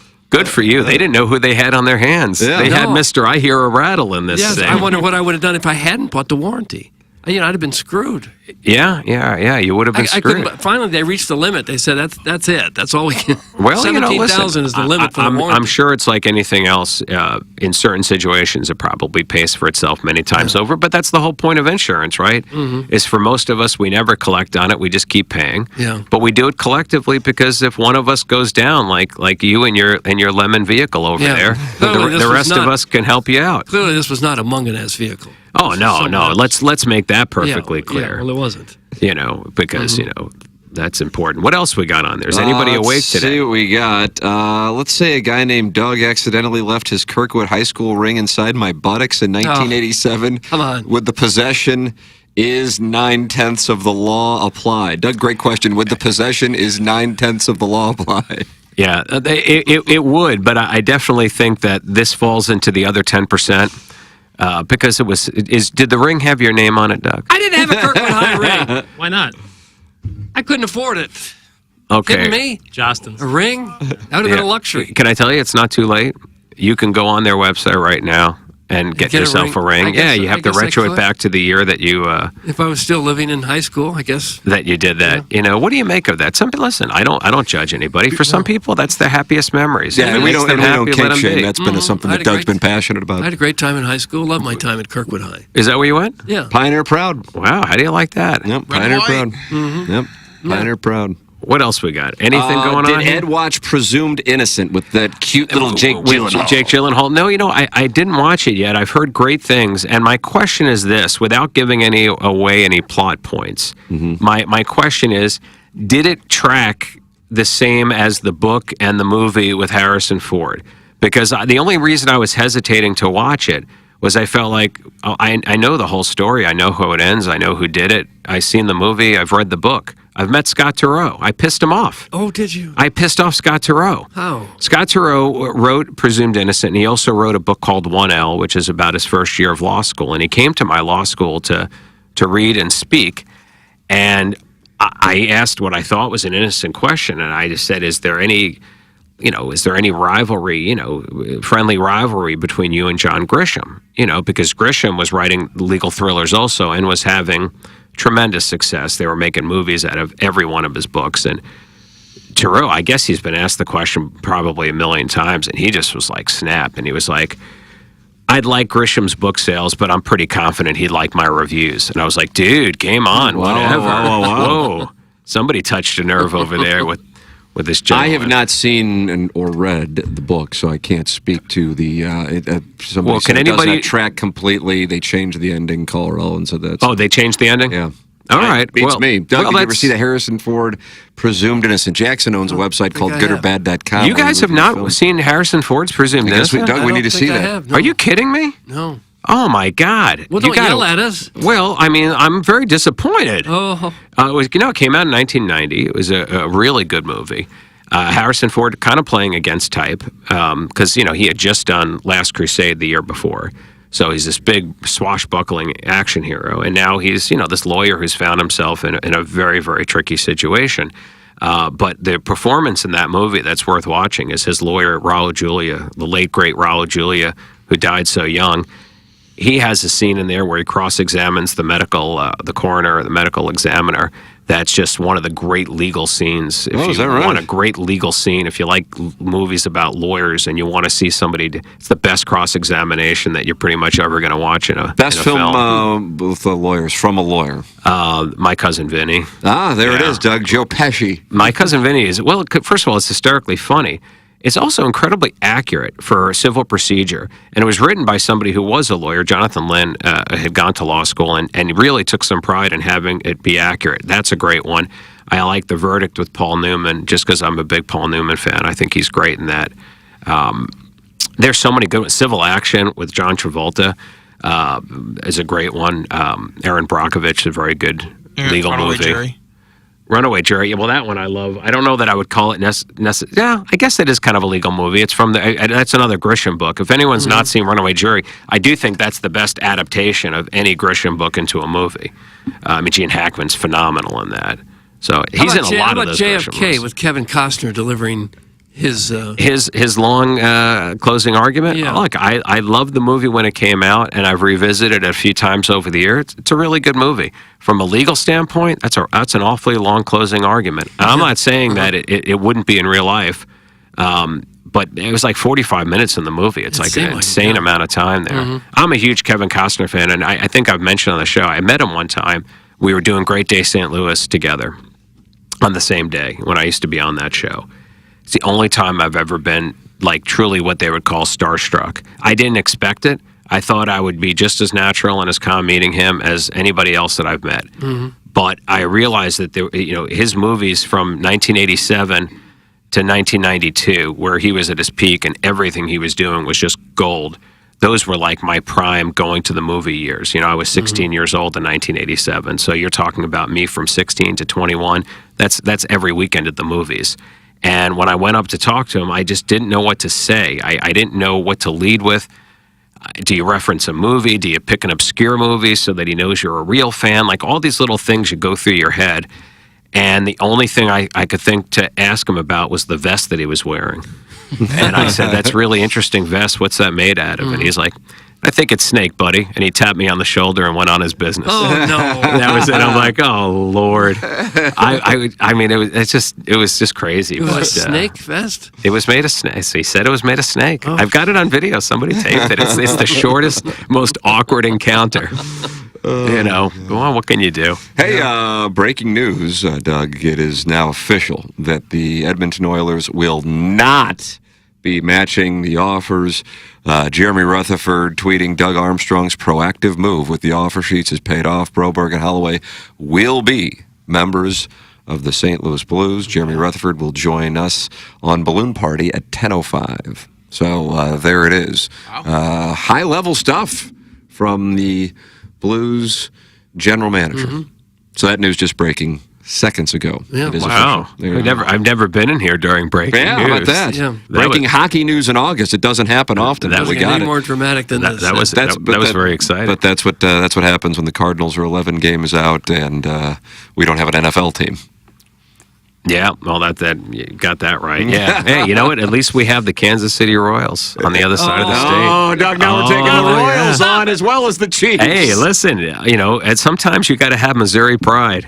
And if the Cardinals are struggling a little bit, it's okay to like them both. Come on. Royals are pretty good this year. They're great. Let me tell you, every time people have thought they were going to kind of fold, you want to talk about a team whose young talent is coming along. That Bobby Witt is going to be the runner-up for MVP after Aaron Judge. I mean, they're 15 games over 500. They're doing great. They're DeYoung's 21 homers. 21 homers for Paul DeYoung. Yep. I mean, all he needed to he knew he could thrive in Missouri. It wasn't going to be over here anymore. But no, then Seth Lugo out of nowhere is an ace, and Brady Singer, Michael Wacha, a lot of former Cardinals over there getting it done. Wacha's having a great year. That hurts too. Yeah, it's all happening. disappointing. Unless you're a Waka fan, don't you? You root for the former Cardinals that sure. go on. Yeah, he was a good guy. Yeah, I like And your him. Yankees continue to do I well. can't talk about the Yankees anymore. There were too many fans that were pissed the last time I talked about the Yankees on the show. It was while you were on vacation. Yeah, I spent a whole 5 minutes talking about them, and I got reamed all over the comments. So I'll just let it go and. Well, they're 21 games over 500. They're in pretty good shape. You know what's amazing is that there's really no runaway team this year. You got 5 or 6 teams at the top that are all That's within a game of each other. Including Phillies, the Brewers. Including the the Brewers, the Phillies, the Dodgers, the Yankees, the Orioles, and the Guardians are all like within a game of each other. And there's just no team above that. You know, I mean, when was the last time you can remember a year where there wasn't like one at team least that one seemed or to two be teams. Yeah, sort of head and shoulders Yes. above. You know, I don't think any team's going to get to 100 wins this year. I think you're going to have a lot of teams in that 95, 96 wins.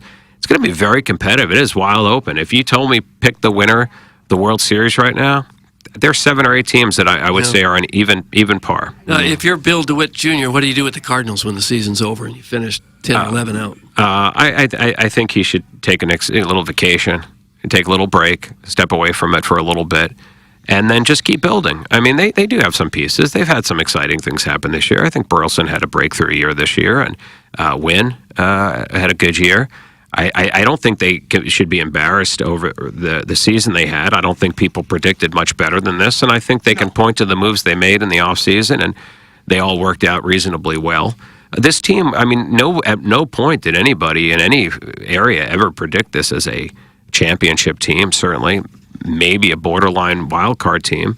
So they turned out to be exactly what we thought they were going to be. So you keep Marmol and Mozeliak and stay the course? I listen, I don't want to pretend like my opinion means something, in this particular situation. I mean, those are people's livelihoods, their careers. I mean, you look at their moves in the offseason, they weren't terrible. Things could have gone a little bit better. I don't know. I mean, they definitely need some better players, but I mean, do you really think the manager made that big of a difference in this season, for example? I mean, can you even point to like 5 games that you think could have been flipped to the I'll better? say that I don't. I think it's just one of those things. Having been around, living here, but not only that, doing television or radio in St. Louis. I feel like more so than other markets, but at the same time, I haven't covered teams in other markets to say it with certainty that St. Louis blames managers more often than players. I don't know what that's about. Or recently, it's been John Mozeliak. I don't know who could have handled a situation in which 2 guys who 2 years ago, were in the top 3 for the MVP, have dropped off as precipitously as Paul Goldschmidt and Nolan Arenado. And I don't think if you have Bruce Bochy or Brian Snitker or whoever you want to pick, you go, oh, well, if they had them, they'd be right there with the Brewers. I just don't see it that way. Now, with that said, some audio we're going to play here on the other side of this commercial break, courtesy of KMOX from Sunday Morning, is really eye-opening with regard to conflicting messages in the exact same show from John Mozeliak and Ali Marmol with regard to Jordan Walker and what's going on with him. That is strange. That is strange, and we'll play that for the audience here in a couple of minutes. So, I strategically, I don't know what he could have done, but I think people just, no, but I default to a manager. Either the roster's bad or the roster's good and the manager's mishandling it. I don't really see how they can be both. It's not the it's not the manager. The problem is when things aren't going right, people want change. And it is hard. These players make a lot of money. If they're struggling, you can't really move those contracts and get anything back of value. So you got to eat money. And if they're not struggling and they're doing well, nobody wants you to trade them. So your hands are tied. There's a lot of money wrapped up in the players. Invariably, the manager is a very visible role that when people are unhappy and they want a head on the chopping block, they point to the manager. They don't know what the manager did to prepare. They don't know how the manager communicates with his players or how they respond to him. They don't know what he looks at all game long and how he makes his decisions. All they know is that that's typically the most cost-effective, easiest move you can make when people demand change and you just want change for change. Once in a while, it makes a difference. And I know, Brody, you're probably thinking of this exact example, but when the Phillies fired Joe Girardi, brought in Rob Thompson, it immediately turned that team around. They're not the same team since. I mean, you look at their record the 300-plus games since and the 300-plus games before, they're two totally different teams. So, yeah, once in a while, the problem could be that you just have the wrong person at the helm. But I think that's a real rarity. I think more often than not, it's just change for visible change. Ed, we always appreciate the conversation. Brody, thank you for coming in. We will close out the Munganess St. Louis Acura, Munganess Burkhardt, Alton Toyota, 7 o'clock hour. Jeremy Rutherford's going to join me and Jackson on 101 ESPN at 10:05 regarding this Blues breaking news. We'll talk about that more on the other side of the break. Plus, some audio you're going to want to hear. I was texting with Jackson earlier this morning and saying, hey, I know Mozeliak was on KMOX, and there's this conflicting storyline with regard to Jordan Walker from Ali Marmol. You'll hear from Ali Marmol and you're from John Mozeliak, and they're not saying the same thing regarding Jordan Walker. So we'll have that for you coming up on the other side of the break in the Fisher Window and Door Store 8 o'clock hour. This is TMA, presented to you by Brown and Crouppen. KPN-TFM HD2, Collinsville, St. Louis. This is TMA All Day. Biggie's Restaurant and Bar has been a staple of the community for over 30 years and is serving your favorites like the steak sandwich, waffle fries, and so much more. It's not just the food that's rocking. With a full bar and patio, Biggie's is the perfect spot for lunch, dinner, and a little after. Biggie's original hours are back. Open 11 a.m. till midnight, Wednesday, Thursday, and Sunday. And 11 a.m. till 1 a.m. on Friday and Saturday. Check out the full menu at biggiesrestaurant.com and stop in today. When we think of a real estate agent, we think of somebody simply selling our home or finding us a new one. I mean, they're all the same, right? Okay, here's the comps. We'll take some pics, we'll post them, and I'll get back to you, okay? A home is life-changing, and your real estate agent should reflect that. Honesty, integrity, and someone who will go above and beyond to make your dreams come true. The Jeff Lotman Group with Compass Realty. We're different because you're different. We want what you want. Experience the difference today at jefflotman.com, bringing people and properties together. This is wide receiver Luther Burden III. Come support NIL and get a quote from my friend James Carlton. Thanks, Luther. That's right. For every quote you mention, Luther Burden III will make a donation to NIL on your behalf. Getting a quote is easy. Just go online at carltoninsurance.net. Call or text 314-961-4800. If you have drivers under the age of 25, if you're seeing rising rates, give us a call or text us 314-961-4800 or go online at carltoninsurance.net. Let's keep the momentum going.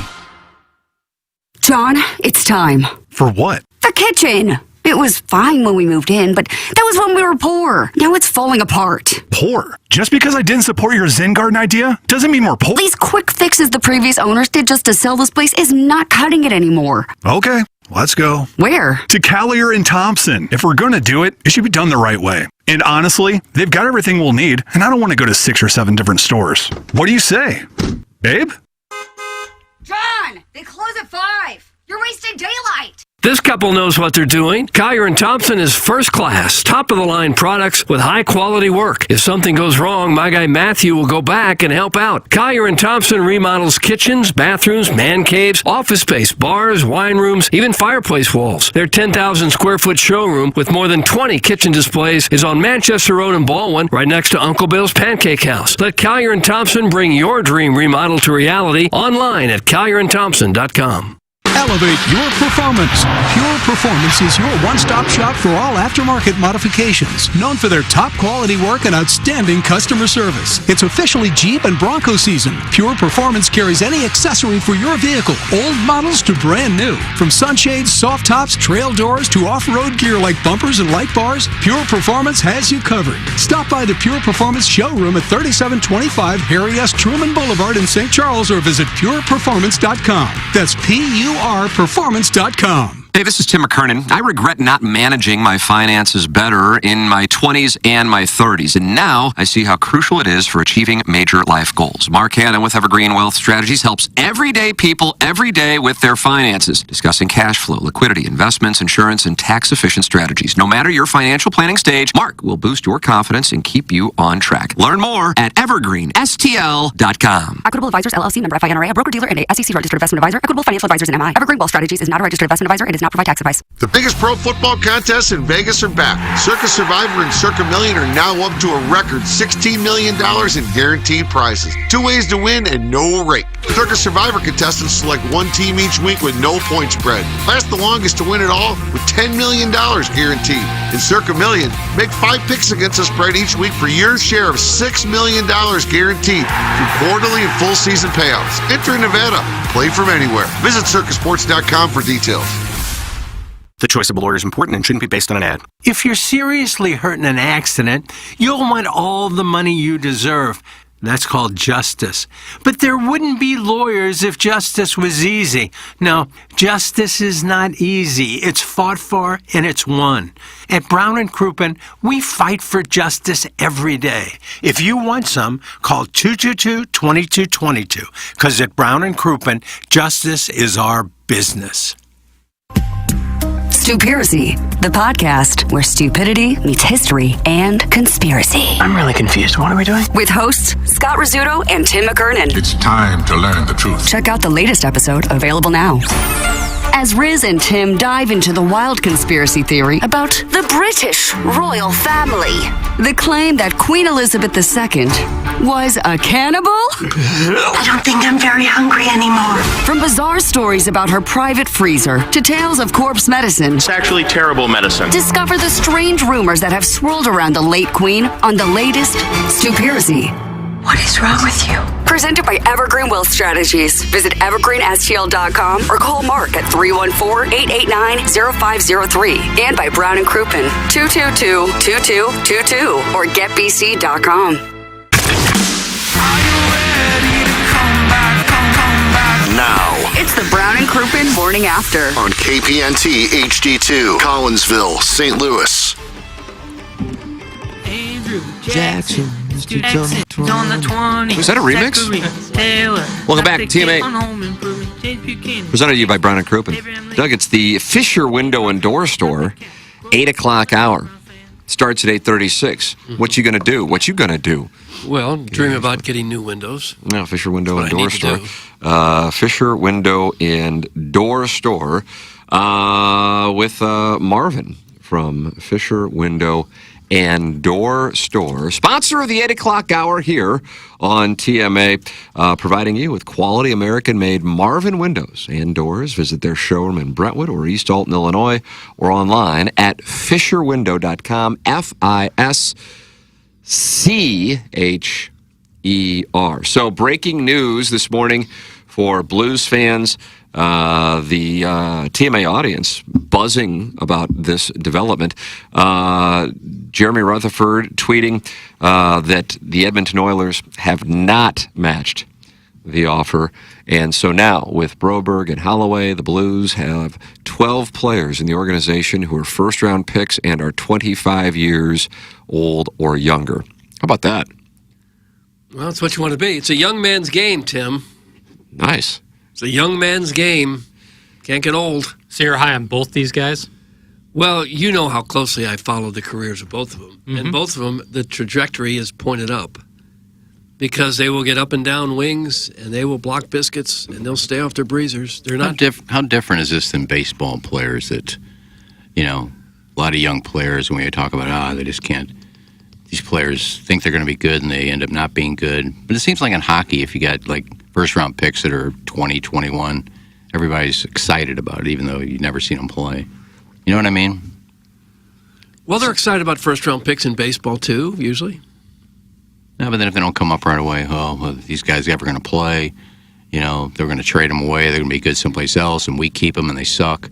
But it seems like in hockey, everybody seems to be excited. I think we're getting caught up in, do we know them? Have we watched them play? And for me, that's kind of, that's micro, and because the answer is for 99% of the audience, I would imagine no. So what I like about it is, especially when you're comparing and contrasting baseball specific to the Cardinals, the Blues have a plan and they're sticking to it. I observe the Cardinals and I really don't know what the plan is. I have no idea what they're doing. I think the plan is to try to just hedge and stay in it, I guess, and get through a time of uncertainty with their television deal, even though they haven't communicated that.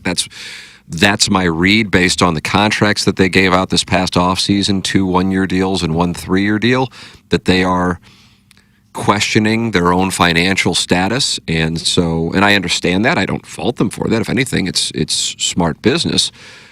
But the Cardinals have been unwilling to pivot to a model that, again, the Blues are in a cap league, so the Blues had to pivot once their window closed for the Cup to more of a youth movement, which personally I think many in St. Louis would welcome. But if they're reliant on attendance for their revenue with the uncertainty of the television contract, then I think that has been the reason for their hesitation. I could be wrong about all of this. I want to make that clear.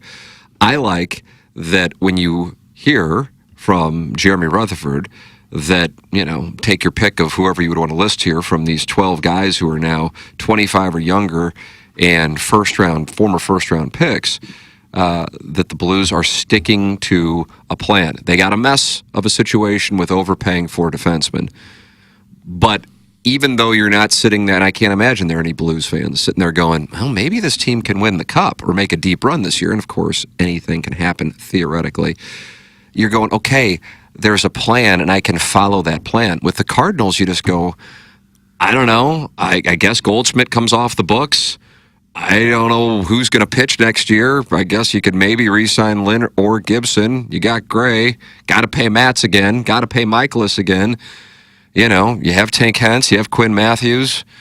But is Jordan Walker going to hit? Is Jordan Walker going to play? Is Jordan Walker going to be part of the organization? And then it gets you further concerned when you hear the manager do an interview in the 10 o'clock hour and the president of baseball operations do an interview in the 11 o'clock hour on KMOX on Sunday morning.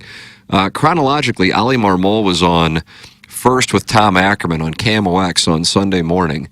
And Tom Ackerman asked him about Jordan Walker and getting called up and the platoon that contradicts what John Mozeliak said on the day of the trade deadline, which is if he's going to get called up, he's going to play. Here's what Ali Marmol had to say, and then we'll play what John Mozeliak had to say. It was out of need, Ali. You wanted him to be up because you lacked more batters who could face left-handed pitching. Yeah, let's talk through that. I don't have an issue talking through that one because I've gotten the question quite a bit. And there's some assumptions of if you call the kid up, you play him every day compared to the situation that we're currently in. So Carp goes down with an injury. He was going to be unavailable for that series in Cincy. So therefore, it's hard to just play a man, make the move. And what you're thinking through here is this, and a couple things come to mind.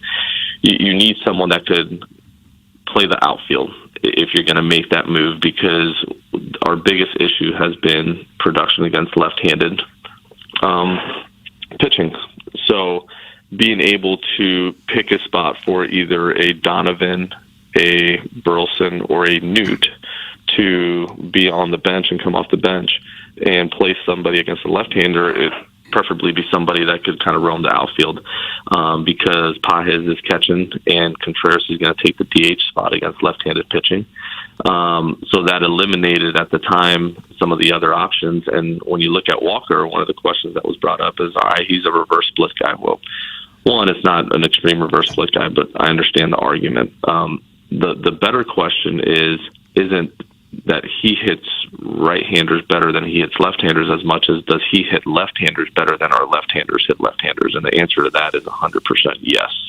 And then the next question you need to ask yourself is, does he hit right-handers better than our left-handers hit right-handers? And Burleson's done a nice job. Donnie's done a nice job. Newt's in a little bit of a funk, and he's working on getting back on track. But our need was for someone to come in and help against left-handed pitching. That is what he came up here to do based on an injury. So that is his role at the moment, and we'll continue to monitor where we're at. So Ali Marmol giving his perspective, and his perspective is clear. He views him as a platoon guy, and he acknowledges that there are reverse splits, but says that they are not so dramatic that it overturns it, and then presents the case that against left-handed pitching, he's better than their current left-handers, but against right-handed pitchers, he's not better than their current left-handers.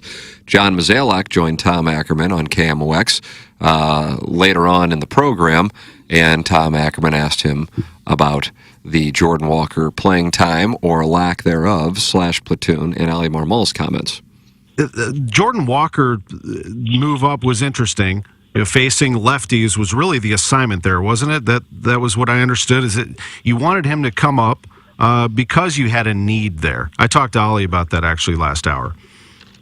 Yeah, I think a couple things. One, he was definitely swinging the bat well, and in terms of my philosophy, in terms of how you think about young players, they really do need to be playing. So ultimately, we just have to look at what the schedule looks like, who we're facing, and map out a plan. And if we're not going to find everyday at-bats for him, then we may have to rethink that. But, ultimately, you got to remind yourself he's still young. He's still growing as a player. And I would say, the last 5 weeks have definitely been encouraging on what we were seeing out of him.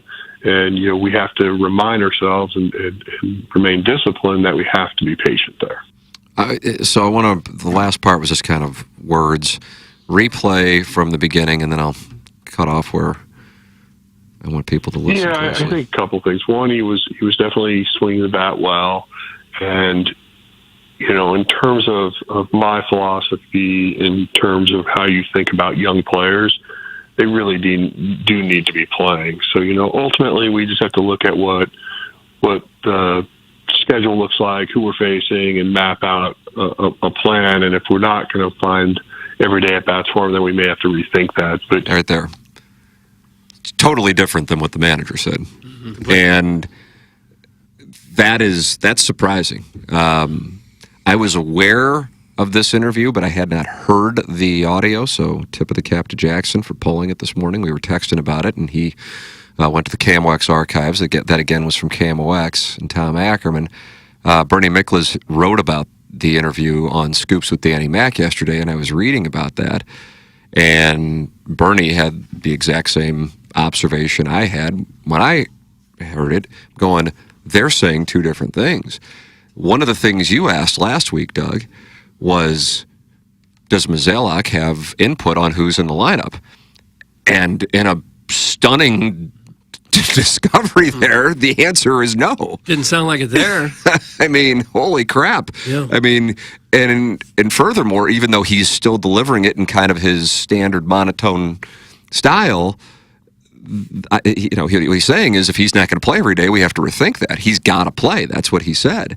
And you hear Marmol saying, he isn't as effective against right-handers as our left-handers are. So he's going to play against left-handers, but he's not going to play against right-handers. Right. He was saying need as opposed to bringing up a young player to get him every day at bats because he's your best young prospect. He's bringing him up like a platoon guy. But wouldn't now be the time to play this guy all the time and see what you've got? 100%. Right or left-handed? You didn't draft him number one to be a platoon player. Right. You drafted him number one because you thought he might be a difference-making offensive weapon.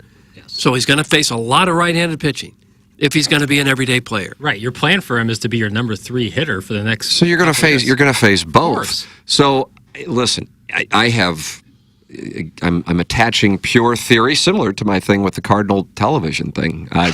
I'm flattered when I see people talk about the Cardinal television thing as to explain why the team is handling things the way they are, because the organization itself hasn't said that it's impacting their operations. So, I appreciate that people take my theory seriously, but I want to emphasize this. It's a theory. My theory after hearing this is Ollie Marmol is going, I got to win or else I'm going to lose my job. Yeah. And this is, you see what I'm saying? Mm-hmm. And so I don't really care what the organization's view is. I got to save my job, and this move of him playing against left-handers but sitting against right-handers is what's going to increase our chances of winning in the short term, and I might have 40 games left to be a manager for the Cardinals, and it's not like I'm going to be a hot item if I'm on the free agent market. Yes, I'll get paid off on the remaining year on my deal, but other than that, I'm trying to save my job and optimize. That's how I take it. Could be wrong. That's what I'm taking from it. Did Mozeliak kind of contradict himself in that comment when he said he's got to play, and then he started talking about matchups and who we're playing and things like that?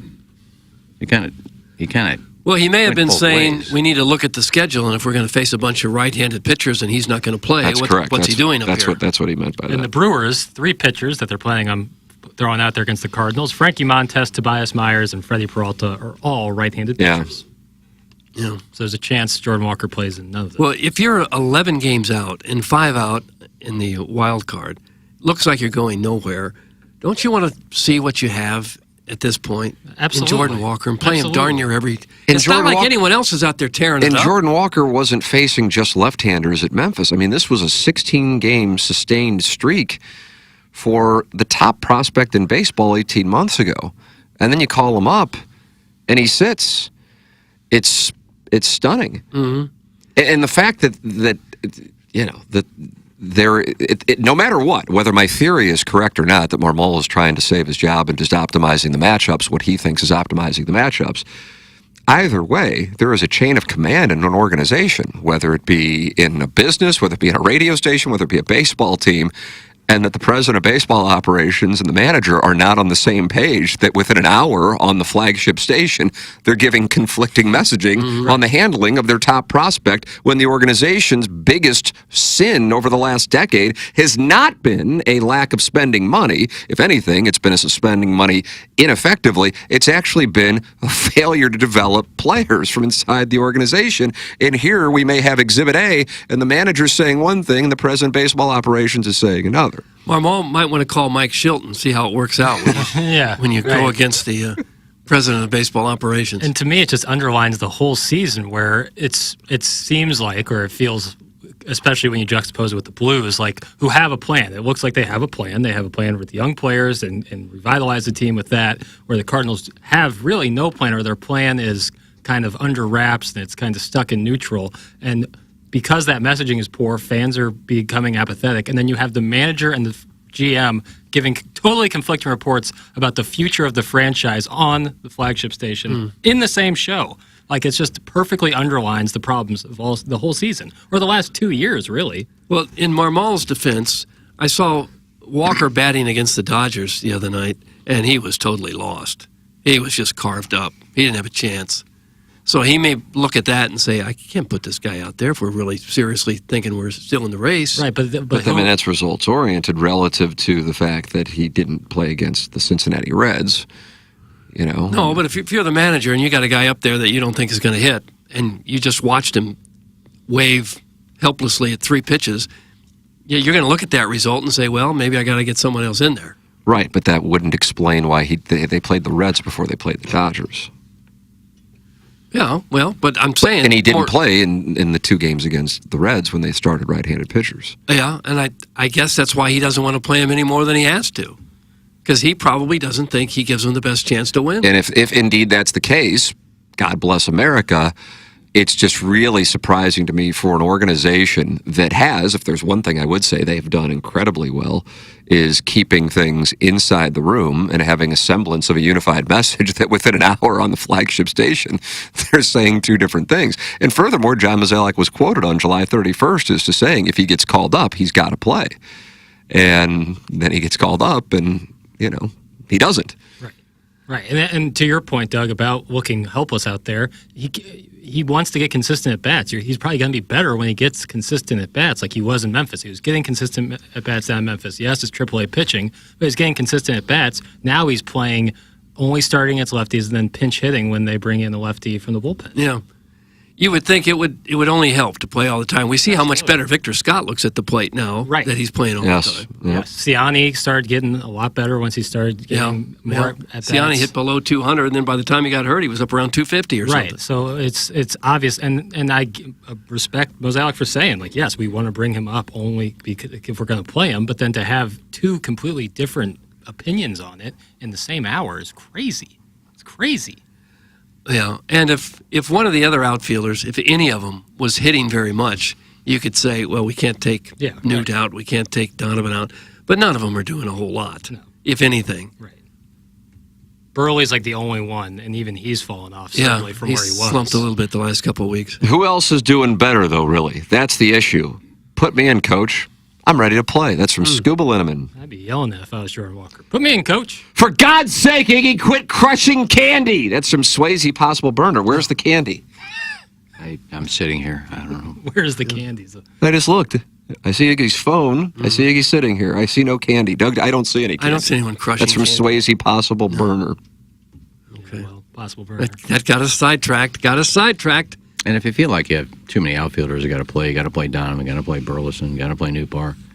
Well, instead of catching Paje and having Contreras as your DH, how about Contreras catches and you have Walker as your DH? Yeah, you could do that. Well, they signed the catcher to the 5-year deal for him to DH more often than not. Good morning. Well, they're going to have to clear out some space for Walker in the offseason, I think. They're going to have to figure out what they're going to do with Gorman. Are they going to hang with him and watch him strike out 200 times a year? Or are they going to give that job to Donovan, try to move Gorman for somebody, clear up an outfield spot for Walker? And then he'll be the home run king for whatever AL He team may he goes be. to. He may be. Maybe Lucan Baker can be our first baseman next year. That may happen too. They've given him a nice shot up here. Yeah, they've got some big decisions to make, and maybe the biggest is with Goldschmidt. What do you do? Which strikes me as just an obvious no. Yeah, you would think. You would think it would be, but that's not always how they work. I mean, and now listen, if Goldschmidt's willing to take some absurdly low relative to what he's making now deal to stay in St. Louis, and he may be like what Wainwright did. The similar kind of thing. He's got to file for free agency because they can't do this while he's under contract. Then I suppose just because he might be the kind of guy at this point in his life and career, his kids are in school, where he's not looking to go maximize, and then have to play for some team in a market he doesn't want to live in, then I suppose, but he cannot be given the first base job. If he earns it, God bless America. Well, baseball is one of the few sports where you don't necessarily have to earn it. You earn it with your contract. Yes, that's correct. Right. But that's the thing. So if he's taking, a 70% reduction from where he is right now, then that's one conversation. The union won't want him to do that. Well, that's what I'm saying. But what I'm saying is if he goes to free agency because he can't do it while you're under contract and then take the reduced deal. Everyone on the team looked lost against the Dodgers, Doug. That's from the DeSoto Dandy Man. If you have 7 outfielders, you don't have 3. That's from Scuba Linneman. That's almost a play on if you have 2 quarterbacks, then you don't have. Well, they got a bunch of guys, and that's just what they are. They're just a bunch of guys right now. There's not many of them that would play for other contending teams. And the issue is, for about the last decade, for the most part, there have been some exceptions, they've had nothing but a bunch of guys. All while saying, and I think believing, I don't think this was marketing, this is the outfield of the future. The one that I go back to, this was after Oscar Taveras died, Piscotty, Pham, Grichuk, and it's just, and then that didn't work out. Then that led to the pursuit of Dexter Fowler, which meant then you had that contract on the books and that player starting most of those games in the outfield for a number of years. You had some rotation, and you had Ozuna, and the fact that they weren't able to develop internally meant that they had to go out and trade for a Marlins outfielder. Stanton didn't want to live here. Yelich wasn't available at the time, so they settled for Ozuna. That means Alcantara, Gallen go away. This is the domino effect of not being able to either draft, but more importantly, I think, develop internally. Then you go, okay, well, Rosarena was here. Well, he had a live Instagram problem, so he's gone. And Tyler O'Neill's not hustling. Okay, well, he's got to go. So he's going to go rake up in Boston. Well, he would only lead the Cardinals in home runs this year. So would Paul DeYoung. I don't know. I continue to observe it with confusion, which is why, and I want to make this clear, it's not like I sit here and go, oh my God, we're witnessing, Whitey Herzog, decades sustained of brilliance with what Doug Armstrong's done. But this move, and then overall, the plan, there is a plan. And so from my standpoint, as both a host and then also a fan of the respective teams, it allows me to feel like that they are sticking to something to get themselves closer to a championship. I don't really know what the Cardinals are doing. I continue to say it over and over again. And I wonder, I almost hope it's business oriented, because if not, and this is just baseball, then it seems that it's anarchy. I think the backdrop to it has to be business oriented in some capacity, whether they really truly are looking to sell the team, whether they really truly are concerned about their long term, and by long term I mean over the next 5 years, financials because of the television situation. I guess that would take you beyond 5 years. Whether they're worried about attrition for people attending games, the impact then on their other projects beyond the baseball stadium and the club. I don't know, but I don't see a plan. I sure as hell don't see reason for optimism in the near future. Right. No. Right. Because it's not like they have, I mean, I guess the best prospects they have are Henson, Matthews, pitching-wise, but those guys both play in Springfield. I guess McGreevy was good when he popped up. Yeah. But even then, do you trust any of those guys to be in the starting rotation? They have a starting outfield that not one of those players would be a starter on any other team, and that's their starting outfield. Maybe the most important thing they need to do is take a look at how they're working with their hitters. Mm-hmm. I mean, even Goldschmidt and Arenado aren't very good hitters anymore. These were two of the best hitters in all of baseball. Right. And they're young guys. None of them hit very much. An occasional home run, and that's about it. Yeah. And then they go somewhere else and they rake.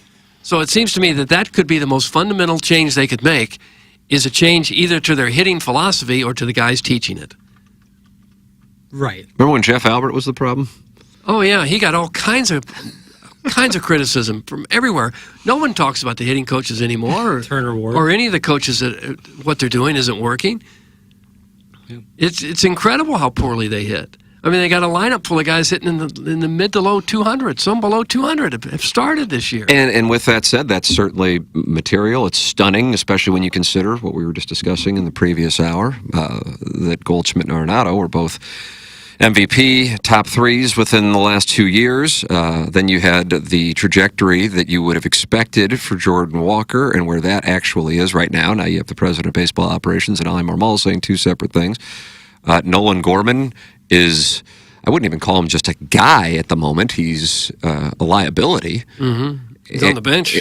Often it's not. Can't get an AB. And you continue to have the churn in the outfield. I mean, Lars Nootbaar. You know, how about that whole deal? Yeah. It's been awful. How can you ruin everybody? If you ruin everybody, then maybe the problem is systemic and not just the individual. That's the core issue. Your thoughts are welcome. Schaefer Door Company, sponsor of the text inbox 314-881-TMA5. Collier and Thompson, sponsor of the phone line 636-9004-TMA.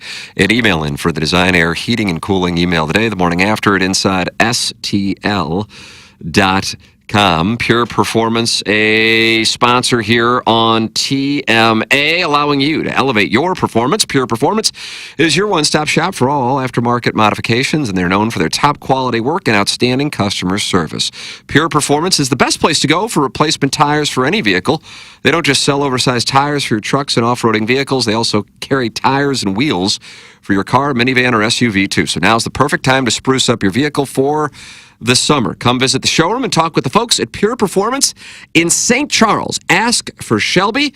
They're at 3725 Harry S. Truman Boulevard in St. Charles, or visit pureperformance.com. That's PUR performance.com, a 25,000 square foot facility housing the largest showroom in the area where you can find anything and everything you might need to enhance your vehicle. That is Pure Performance online at purperformance.com. That's 6 RBIs. He has one of your better. starting outfielders. He's looked better since he's come up than what he did at the start of the season. Well, Tim was right about Gorman being a liability. And how sad is that he's a liability? He's got as many home runs and RBIs as Goldschmidt and Arenado. Yeah. Worst strikeout percentage in baseball as well. He's either hitting it gone or he's not hitting it at all. I think maybe you move on from him and you see if you can trade him for a pitcher, give Donovan the second base job, and work with the other outfielders. If nothing else, Donovan gives you Gold Glove caliber defense. He gives you a little bit of a spark. Yeah, Gorman just puts off the body language that he doesn't care. Right. That's probably an unfair way to judge a guy, but just his body language is not good. It isn't good. It doesn't say, all right, guys, let's go. And there is something to be said for that. But you don't want guys who mope around. Yeah, but you talk about depth a good amount. I mean, Donovan's such a great depth guy because you can plug and place him kind of anywhere. Do you want to lose that capability if you give him away? Well, he'd be better. He's better than anybody starting. So yeah, I'm with that. I'd start him. Yeah, I'm about it. He's terrific defensively. Mm-hmm. Real ball player is what he is. And Gorman, best case, might hit 30 home runs, best case, and Donovan will hit you 10 or 12 and play a Gold Glove second base and hit for a much higher average. Better base runner. I am legitimately sad and perplexed by the Cardinal franchise. What happened? It used to be the young players came to the Cardinals and got better. Now they only get better after they leave the organization. Where is the breakdown? Is it all on Mo? Is he hiring bad talent development people? Also, the players have unloaded, have been under the team's control, so the team shouldn't have a financial issue if the players are being developed properly. That's my end of screed. That's from Caller Ellen, Doug. Okay. Doug, Gorman will go somewhere else and lead the league in home runs next year. Thanks. That's Yeah, from he may. Niffenhole. And if he does, it's another indication that the problem is internal with the people developing these hitters. I think they rely too much on analytics. They just take a guy who's been good everywhere he's played, college, whatever, and then you need more velo. You need more launch angle. You need this. You need this. You need this. Just let the guy hit. They did it with Walker.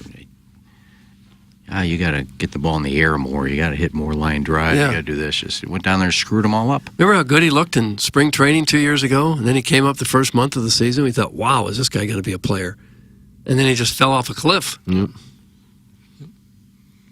Yep. Consistent ABs. We got get him consistent. You can't platoon Jordan Walker. You can't bring up Jordan Walker and platoon. Yeah, I think so. Waste. Can't get rid of Gorman and have him hit 40 bombs for someone else. They need new coaches and philosophy before they trade the next superstar. It's from the 618.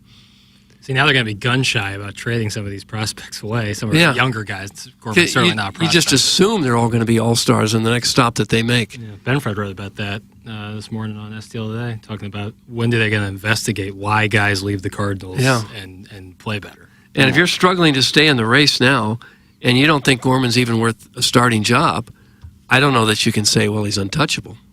I'd rather him get every day at bats down in Memphis. I'm sure that's a hit to the ego. What do you say, Tim? That's what the money's for? That's what the money's for. Didn't Walker have like a 19-game hitting streak, and they sent him down because they wanted him to learn to hit more home runs? It was like a fifth. It was the longest, I think, for a rookie to start his career. With regard to the Blues breaking news, the Oilers declined to match the offer sheets for Philip Broberg and Dylan Holloway, and so they are now members of the Blues. Jeremy Rutherford will join us on Balloon Party at 10:05. Doug Armstrong will be speaking at 2 o'clock. Looking forward to hearing what he has to say. So with that said, the Blues now have 12 players who are first-round draft picks age 25 or younger. And that, even if you're sitting there going, I don't know, maybe they can get to 90 to 95 points this year, at least you feel like it's moving in a direction. Maybe. That sounds good. I'm reading about what Sports Illustrated wrote about Broberg. They said he's a former first-rounder but has not been able to establish a permanent role in Edmonton after 5 seasons there. In 81 games, he's got 2 goals and 13 points. I like what the Blues. Doug Armstrong knows what he's doing, so he must think this guy is good. But he didn't do a whole lot in Edmonton. The non-ling said Broberg has all the potential to be that Parayko or Bouwmeester type player. So not a number one, but either a guy who can play with a number one, or if the Blues had the depth, a guy that could roll out to be a shutdown defenseman opposing top lines like Bouwmeester and Parayko did in 2019. So they're not we're not offensive. Nor is Parayko ever going to be an offensive-minded defenseman, but more of a shutdown defenseman. Well, hopefully he'll be better here than he was in Edmonton. So now you're I'm following him. Sports Illustrated is not actually painting a real glowing picture of this guy as a star, and I don't think Edmonton knows what they're doing too. Well, I mean, Edmonton wanted to keep him. Edmonton just is boxed in by their cap, and they got to. You got to maintain having some flexibility with the era of having McDavid and Draisaitl together. So that was why Armstrong made the move. Yeah, well, he knows a hell of a lot more about him than I do. This may be a silly question because I don't really follow draft picks on Edmonton. But is it unusual for a guy to be drafted 8th overall, a first-round pick, as a shutdown defenseman? Won't defensemen drafted that high because they can score? Usually, defensemen that high can do a little bit of everything, yeah. It's a very good question. Mm-hmm. Thank you. Broberg was their second best defenseman in the Stanley Cup Finals. That's from the recovering alcoholic from Belleville and Webster Groves. Broberg was the Oilers' second best defenseman in the playoffs this year. Doug Sports Illustrated as Trash, B. That's from Cuckleberry Finn. Yeah. All right. I don't know if that was one of their writers that wrote that or one of their bots that wrote it. Jacob Punturi. You're gonna question Jacob Punturi? He's going to be a new texture. Mm-hmm. Was Troy Pelchak well hung? I think I saw his mushroom tip in my yoga class this morning. That's from the self-made stay-at-home Ledoux mom. Who that? Doug, why do you hate young prospects today? That's from the DeSoto Dandy Man. I don't. I'm just telling you, we always think these guys coming in are going to be great. We got who we wanted, and I'm just reading you what he did in Edmonton, which wasn't a lot. Maybe he'll be better. Maybe he'll be better here. Sure hope he is. Armstrong thinks he's going to be. So that's good enough. Armstrong has a track record that you can trust him. So you're good back enough. in? You're back Saying, in? you didn't exactly just sign Bobby Orr, all right? You got a guy who was not one of the top guys for Edmonton for 5 years. He played well in the playoffs, but he's not going to score any goals or get many points. How about this? Broberg sucks ass. Send him to Siberia. He got support from the Warson Woods Wacko, Doug, based on Bill Punteri. Okay. What if they can just get hot? Jacob Punteri. Bill's his brother. He covers American teams. What if they get hot, Doug? If they get hot, they can win this baby. Holloway, 22-year-old forward. What did he do last year? I just saw his numbers and I lost it. Okay. Doug, shut up! Edmonton writers are calling it an utter failure. Shut it! That's from Ken's wedding toast. In 89 NHL games, Holloway has 9 goals, 18 points. How about this? Maybe this changes your mind. The Colts were high on Broberg per a source. Hoped he'd trade in his steel slippers for a set of iron-toe cleats and move from the sheet of ice to the sheet of turf. It's from Brian Henson. So the Colts wanted him. Colts wanted this guy too. Well, he's probably a big guy then. Shutdown defenseman. He played linebacker maybe. So you're right. So happy the Note were able to pick up Nick Lidstrom and Stevie Y in their prime. Hopefully one of them will take my stink knot in the pool house. It's from the self-made stay-at-home Ledoux mom. So she's excited about the move. I don't remember that. Eisenman was a Blue at one time? That's correct. I don't remember that. It wasn't. Oh, I thought she was being serious. No. Coach, how cool was it that it was a Wisconsin player that sank the winning shot? Well, they're all Wisconsin players. Including Broberg. Or Holloway. One of them. Calvin has switched from asking questions to politics now. The BFib check-in. Bill Reloaded is in the YouTube chat. Doug, you didn't even know these guys were 2 hours ago, and now you're full-on hater. Wow! That's from Bill Reloaded. Because I'm reading about them now. I'm telling you what Sports Illustrated had to say.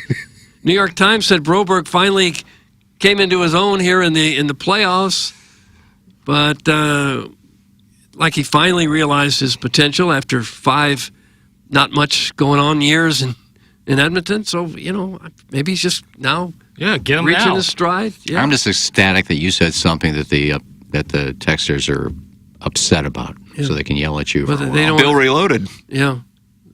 I'm just relaying what Sports Illustrated had to say about the guys. Henson says the Colts wanted him to play free safety and a little offensive line as well. Now that makes sense. Yeah, both. Yeah, that makes sense. Thank you. Put your damn phone down during the damn show. It's from Big Tough. Oh. Who are you talking to? It was back for you. My phone hasn't been picked up in like the last 20 minutes. Big Tough does. Thanks for paying attention. Brobert played in the Brentwood League, and Daddy Douchebag said he had 0 on his slapper. I don't think he Some Morrison Woods Wacko. I'm sure Daddy Padre knows all about him.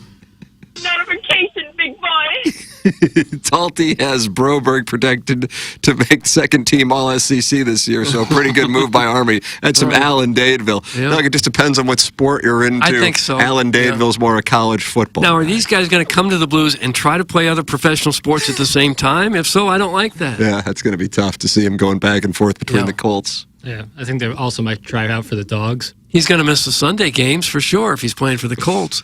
It's all right. Platoon them.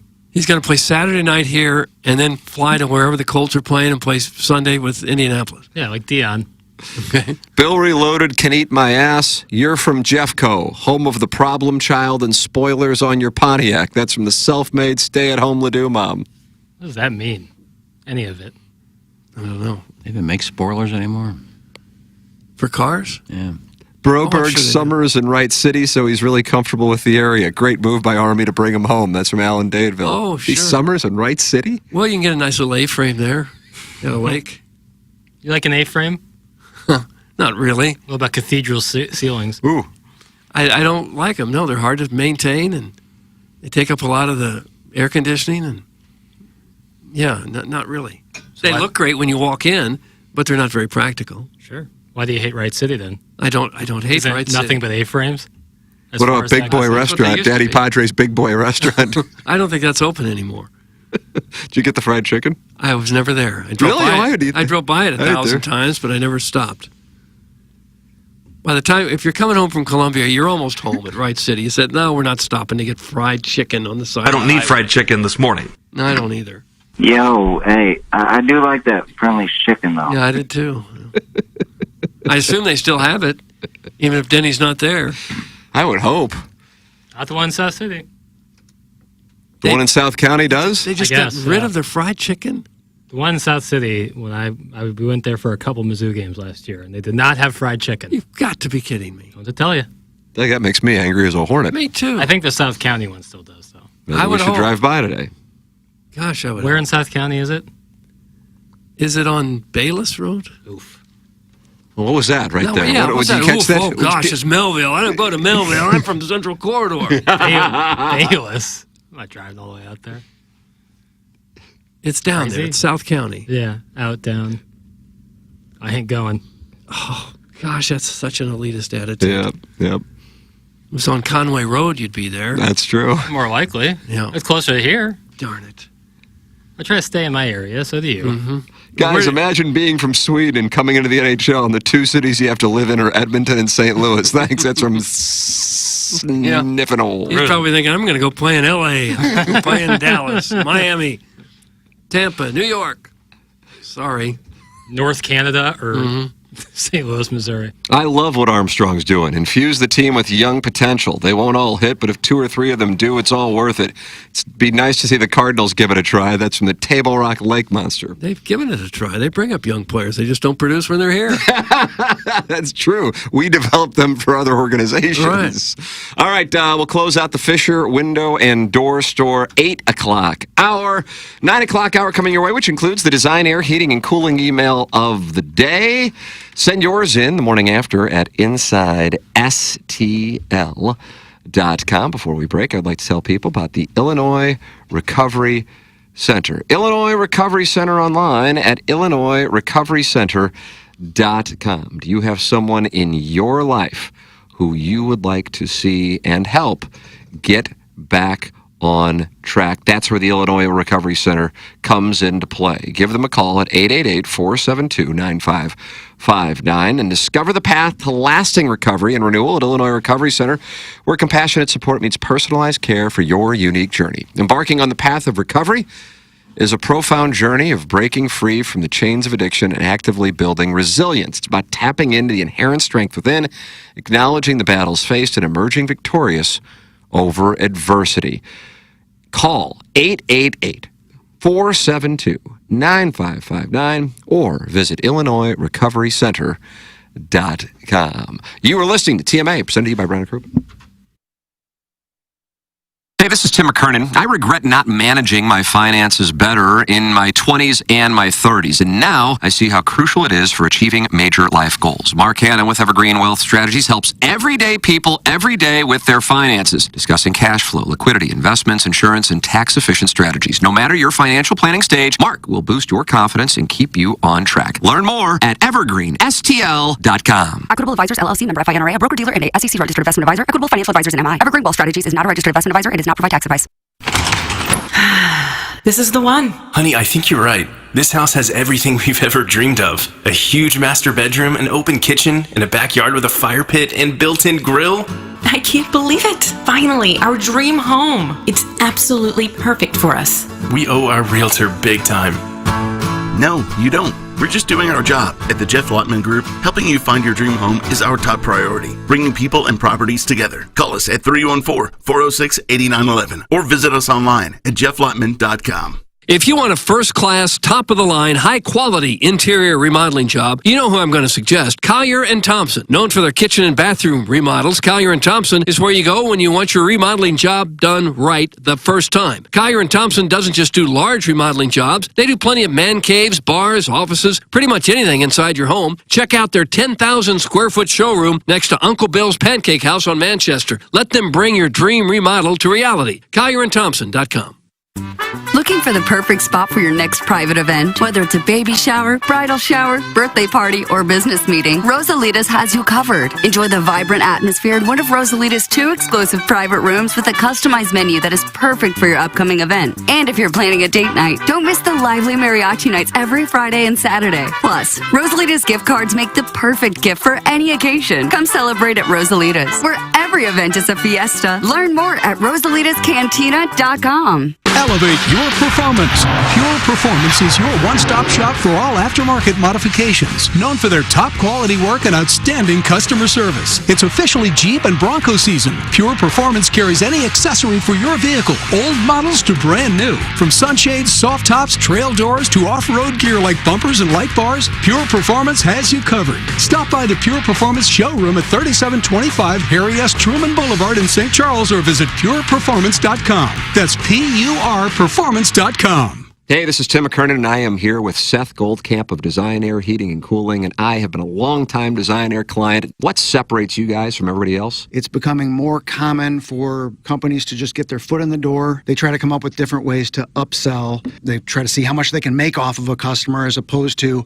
hey, we're in there to do a service. We're going to do it well. We're going to do it for a fair price. I don't know how many emails I have received from our listeners who experience the incredible customer service Design Air Heating and Cooling provides. It's Design Air Heating and Cooling, online at designairservice.com. The choice of a lawyer is important and shouldn't be based on an ad. After a serious car accident, people have 2 questions. Why me and what now? Well, no one knows why you, but I'm Terry Crouppen, and my law firm Brown & Crouppen sure can help with the what now. Car repairs, medical bills, lost wages, pain and suffering. We're Brown & Crouppen, and we've got all those answers. All you have to do is call 222-2222. There's nothing more important than the look and feel of your home. So now's the time to make your home your retreat. Replace your tired old windows and doors with Marvin replacement products designed to improve comfort and efficiency. Fisher Window and Door Store, a reputable local company, will guide you through the entire replacement process. Their experts will help you make the right choice for your home, and they'll measure, design, and install your new windows and doors. Hi, I'm Jim Fisher. Since 1941, the Fisher family has provided you with quality American-made building products, including Marvin Windows and Doors. Come visit one of our showrooms in Brentwood or East Alton, and let us help you increase the value of your home. Bring that distinct sense of quality to every room with Marvin. Visit Fisher Window and Doors' huge newly remodeled showroom in Brentwood or Fisher Lumber in East Alton, Illinois. Quality and comfort starts at Fisher Window and Door. Online at fisherwindow.com. Get the best at 100 West. 100 West Dental. No insurance, no problem. 100 West Dental has a plan when you don't, for ease and affordability. Feeling nervous? Not anymore. 100 West Dental provides complete comfort during quality care. Over 350 5-star reviews agree. When you want to get your smile into winning shape, get the best at 100 West. 100 West Dental. Consult virtually with Dr. Pryor or book online at 100westdental.com. Biggie's Restaurant and Bar has been a staple of the community for over 30 years and is serving your favorites like the steak sandwich, waffle fries, and so much more. It's not just the food that's rocking. With a full bar and patio, Biggie's is the perfect spot for lunch, dinner, and a little laughter. Biggie's original hours are back. Open 11 a.m. till midnight, Wednesday, Thursday, and Sunday. And 11 a.m. till 1 a.m. on Friday and Saturday. Check out the full menu at biggiesrestaurant.com and stop in today. Want to take on some legends of TMA? Sound the same to someone who gives a damn about the best fans in baseball! Tired of it! The show's so great. Will there be a little speaker system out behind the dumpster, so in case you're servicing me, I'll be able to hear my name? Then nominate yourself to be this month's TMA Listener of the Month. And if you win, you'll get recognition and other stuff. Sometimes all you have to do to win the prize is be a female. All it takes is one fake girl to just throw this show completely off course. Give us your name, a photo, and other pertinent information at TMASTL.com. The TMA Listener of the Month Club, quenched by Milagro Tequila. Welcome to a brighter side of tequila with Milagro. Find out more at TMASTL.com. KPNT-FM HD2, Collinsville, St. Louis. This is TMA All Day. Come back now. It's the Brown and Crouppen Morning After On KPNT HD2, Collinsville, St. Louis. Pony. Pony remix. Pony remix. Send your emails in. Design, Air, Heating, and Cooling email of the day is coming your way. By 20 minutes, Jackson are going to go down the hallway. It's going to be fine, Doug, because they're going to be happy. Jeremy Rutherford's going to be with us. Might be 10:15. He just texted me. Either 10:05, 10:15, based on this Blues news of the Oilers not matching the offer sheets for Philip Broberg and Dylan Holloway, meaning they are now members of the St. Louis Blues. And an offer sheet, how about this? I didn't realize this. Offer sheets are so rare in the NHL that there have just been 10 in the league in the last 18 years, and 2 on the same day, unheard of. Now, that's what Doug Armstrong did. He put the Oilers to the test, and he was able to extract them both from Edmonton. The Oilers reached the Stanley Cup, and now they're going to have to pay their players. Yeah. Right? Yep. So that's the deal. Victims of their own success. Yeah. But that happens in lots of sports. Yeah, but it's different with the NHL, I feel, because it's a capped league, and a hard cap at that. What happened to the Rams when they won the Super Bowl here? Yeah. Everybody wants London to get paid. Fletcher. Everybody wants to get paid like a Super Bowl champion. Another league Can't afford them that's all. more hard cap than certainly baseball, which has no cap, and basketball, which has an extremely soft cap. But a lot of cases in those times, smaller market teams, Tampa Bay Rays are a great example of a team who, flourishes with young talent, and then when it's time to pay them, they can't really afford to. Yeah, they don't get the attendance some of the other teams Certainly get. that. JR writes, this was the best outcome for the Blues, but it will cost them. They are adding a defenseman in Broberg who can play in their second pairing, and a forward in Holloway who can slot in the third line. With Broberg, the blue line now has 10 players on one-way contracts, which includes Torrey Krug, who will be reevaluated in training camp for pre-arthritic change in his left ankle. And that means there could be a trade in the club's future. Here's a look at what the pairings could look like in camp with Broberg.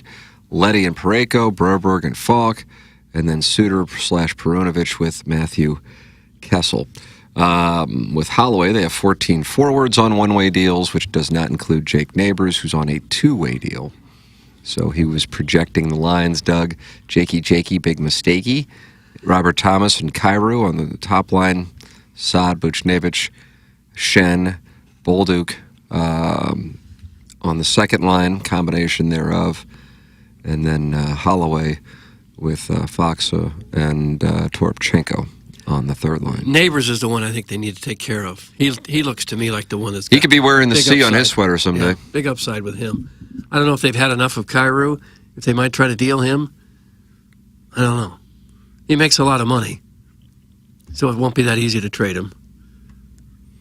Then maybe they think they've got him where they want him now. I don't know.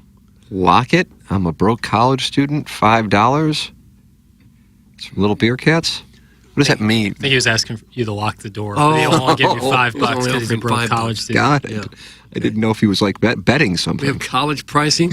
If you can show a student ID, you get a discount to lock the door. How about seniors? No, not if you're The close. senior price. You get a discount on a lot of things. No. Veteran. We'll do a veteran. There's a lot of stores and restaurants you get a senior discount, but you have to ask for it. You know from experience? I've read the articles online. Big, long list of stores and retailers. Is that right? They'll give you a senior discount, but you have to ask for it. Well, what are they going to do when you walk in? How old are you, sir? Would you like our discount? No, they just don't mention it. Yeah. Well, why would they? They don't know how old you are. Yeah, that would be I'm kind of with you. It'd be tough to be like, would you like our senior discount? Yeah. And like a guy's like, But the maybe point is, a lot of life's been seniors, hard on them. don't realize they could get the discount unless they ask. People aren't going to voluntarily No. lose money. No. Or make less, I should say. Yeah. I was on my phone sending Jackson an email. That's Ooh, what'd you send me? What's his you email? start asking why I was on my phone. Texters. Somebody made Armikatayan and Jason or Talty available for interviews. Yeah, Sea Monster sent me that last week. And I just they got were it booking them, today. right? He's still getting emails? Didn't I forward that to you? Yes, you did. Oh, okay. I didn't know that. My buddy Adam Riffenbach sent it over. Now, how is he your buddy? He's been sending links to interviews for like 20 years to me. This Riffenbach, man, he's a snoot fool. You ever party with him? You ever go out? No, I don't. I never talk to the man. He just sends, when you're a producer, you get all these guys that line up interviews for sports people. They send you interview request, and he just sent it to me. And All right. I guess Sea Monster's still getting him 10 years after he quit. I decided to remove my genitals completely. Oh. I did not. I could. That's a tough decision to make, isn't it? Don't really use them. I guess Somebody maybe wants you them. could lop off a ball.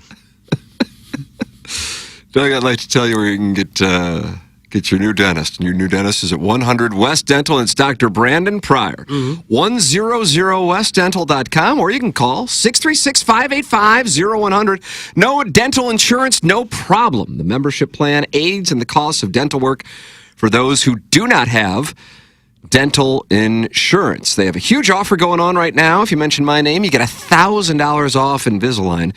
And if you're on the fence about Invisalign, they have a digital scanner that can show you a simulation of what it'll look like before you even go through it. They built brand new offices right across from Munganess, St. Louis Acura, on Manchester and Baldwin. It's got the most modern technology with the patient experience at the front of mind. You're not on board with making phone calls? God bless America. No phone calls needed to get in. Just check the calendar online for availability and book right then and there. It's 100westdental.com, 100westdental.com. Our text inbox is brought to you by Schaefer Door Company. Doug, you know anything about Schaefer Door Company? Anything at all? Well, I know that's the company I called when I needed my garage door fixed. And boy, they were out there lickety-split. Took 2 different trips because I had a bit of a tricky issue, but both guys that came out were very knowledgeable, very nice guys, and got right to work and had things done very quickly. Schaefer Door can handle all kinds of garage door issues, whether you got just a single garage door, a big double door, or if you own a business and you got those enormous big warehouse doors. Schaefer Door can do it all. They're experienced in all types of jobs. No job too big, no job too small. When you call, you're going to talk with a real person on the line. They'll get you taken care of real quick. Like the service techs, not commission-based, so they're not going to try to sell you a whole new door if that's not what you need. Here's the number to call, 636-782-3608, and the website is schaeferdoor.com.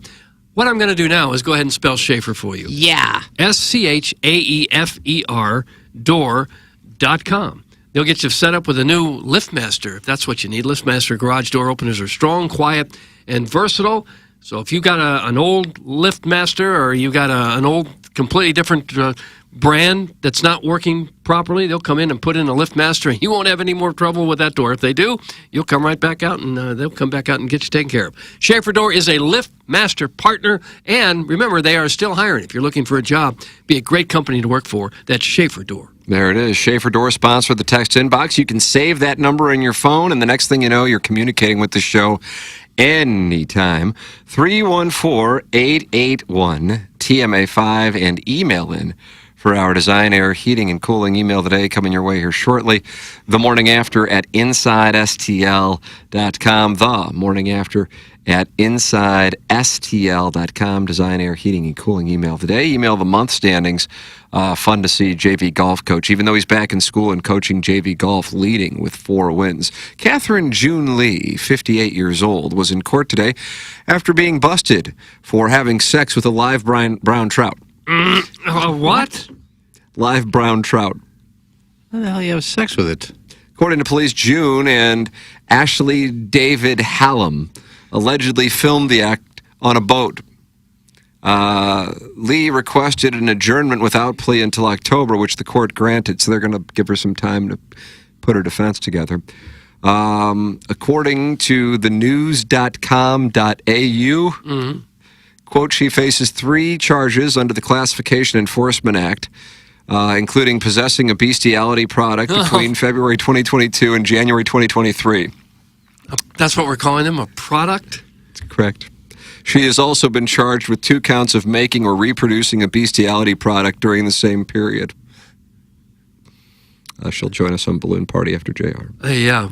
And then I'll videotape me boning the fish. Why don't you call this Riefenbach guy and see if he can get her on? I don't think he made her available unless you wrote a book on trout fishing. Can't even imagine what you'd do to a trout.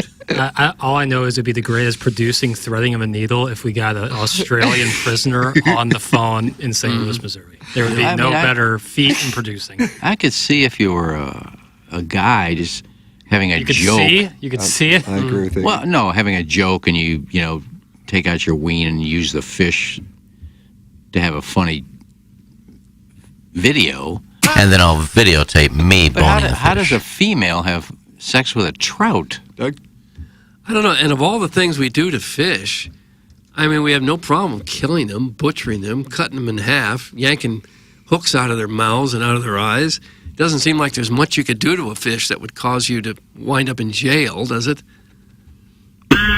No, I'm just trying to picture a female having a sex with a trout. Anything can be a dildo if you work hard enough. Oh, That's my credo. So why would that be? What about that porpoise? Why would that be any worse for the fish than cutting his head off? What do you Probably- mean? You probably enjoy it more. I mean, we just butcher them like they're nothing. That's the food chain. Eating them and having Well, a lot of sex with people- them a lot are of people- way different. A lot of people cut them up and don't eat them. Really? Beat them to death? Or, yeah. They do Who does that? With a trout? Oh, I think a lot of people have caught fish that they haven't eaten. Fish, but not They trout. throw them back if they don't eat them. You don't just beat it and throw it in the woods. I think there's probably a lot of times people have caught fish, trout included, and haven't eaten it. Okay, and killed yeah, it. right. I think, but that, and Well, that would yeah, be not purposely. isolated mishandlings. But Not like purposely. corporations and like food companies don't. If they're killing the fish, they're No, the planning- corporate, but fishermen do. Regular fishermen. Okay, I'm not that's talking like about corporations. 10 fish versus 10 But they million don't do it purposely.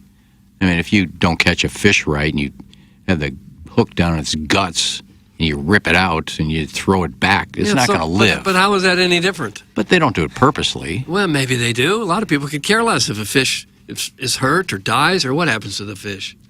I don't think people are generally concerned about like the fish's feelings. I guess some are, but there is a clear difference between eating fish for sustenance and having sex with it. Doug Shrewsbury, seminary student, wants to talk it over. Might have had some kind of experience similar. Good morning, Shrewsbury Seminary student. You're on the Kyer and Thompson phone lines. Hello, Shrewsy. Shrewsy! You guys there? Yes, Am I we're on? here. Are you there? Sorry, I was switching over from my AirPods to the car play thing. You know? Okay. Yeah. You do How you guys doing? What were you guys talking about? Sorry. Bestiality. Yeah. Somebody had What's sex that? with a trout. Cut that off. That's what we were talking about. And this Broberg Doug, deal. Doug, how are you, man? It was good to see you at Lifetime the other day. It was really good to see you. Oh, well, it was good to see you, too. Yeah. Guys like us, we're Yeah. always working out. Yeah, I always see Edmonds up there, and it's always kind of like a spot to be seen up there. You know, it's a good spot. Well, Naked bodies. It's a good gym, that's for sure. It is. It's incredible. Very busy, though. The sauna had a line the other day. Did you see that? No. Doug, no, were I you in the didn't. sauna? I was not in the sauna line. If there was a line, I'd say, well, I won't be having a sauna I'd probably today. join a different gym. I don't think I get a line for a sauna. Yeah. Jackson, how are you, buddy? Good, man. Life's good. What do you think about Tatum not playing, honestly, in the Olympics? What was your thoughts? Overblown by the media generally. I'm sure that, I think Team USA is always cool, and I'm sure those guys really enjoy the experience every 4 years, but ultimately, they're... I bet he didn't enjoy sitting on the bench. He climbed the mountaintop earlier this summer, and so I think he's in a good place. So I'm not too concerned. Wait, yeah, you save his miles. And the thing that people were leaving out is he's a 3 and a 4 on that team, and the 3 and the 4 were Kevin Durant and LeBron James. Correct. Yeah. And if anyone's being honest, Tatum's just not shooting that well right now. Yeah, So, I mean, he played a long time. Those guys had breaks. He did not. yeah. And what do you think about the second apron? You think that's going to really change? No, teams will spend as much as they want whenever they want. Yeah. Yeah. Balloon party. Hey, pipe down, Iggy. Hey, Adam. Adam. We had a garage sale Saturday in Pasadena Hills. If you're listening, Adam, we still have a couch and a Chase lounge available. If you want it, we have to move in 2 weeks. We're moving to Webster in 2 weeks. We're moving out of that house. Oh. So please call me, Adam, if you need that Chase lounge. How much you want Get for a this new Chase stick, lounge? idiot. How much do you want for it? We're looking for about $250 a foot. No, $250 a foot? Yeah, looking for $250 a foot. And how many feet is But- it? 6 feet or so? 7 feet maybe? Yeah. Hey, guys, I got a call coming in. I got to go. Sorry to bother you. Oh. All right, we'll see you at the gym, I guess. In line at the sauna. Amazing the two worst callers we have are I don't know. I thought buying that was pretty couches off solid. each other. I thought that was. We are a trading station. Might be an interesting segment for us to do, a trading station. Yeah, I like that idea. Like the old-fashioned KMOX show. I got a fish story, but I don't know if I can tell it. You exhale, so probably don't. No, What'd you do to a fish? It's funny, but I don't know if I can tell it. Why? What could possibly be so grotesque about a fish story that Yeah, we you just couldn't talked tell about it? someone having sex with one. If it's short of that, probably Well, good. it has to do with being in the water, having sex around fish. Some crawl in your hole. No, but they started eating. What were they eating? Think about it. Save it for the P&G reboot. When is that? So that's the story. You just kind of told the story right there. I don't know if I can go into graphic detail. Okay. Send an email to John Kioski again. Yeah. Pivot off of the mattress and apartment and say, hey, I've got a story about getting my ass eaten by fish. Yeah, John, you mind? What's the FCC policy? Well, they were sergeant majors. So you know anything about sergeant majors? No, I don't know. No, a okay, darn thing. sergeant majors. Didn't If even know you that ever- was a type of fish. Yeah, it's the ones that are black and gold stripes. Little Tigers. bitty one. Little bitty Yeah, fight ones. tiger. No, they're called sergeant majors. They're tiny little things. But if you're ever in the ocean and you hear, something bit me, it's usually a sergeant major. They just kind of, What was that noise? Do that noise again. Oh. They just kind of bite down on you no matter what. Could be your foot, could be your butt, could be your arm. But that's what was happening. Or sex in the ocean, getting bit by sergeant majors. Heck of a God, story. I'm tired of this story. I didn't even tell it. It's a heck of a story. Now, what was it about that you didn't think you could tell? Yeah. I'll leave it alone. Okay. Gosh. I didn't have sex with the fish, but That was big of you. Clip that off. Those fish are at least going to want dinner in a movie. it seemed like it wanted some, though. Wouldn't leave us alone. How do you spell analingus? Oh. Doing show notes. No, look it up.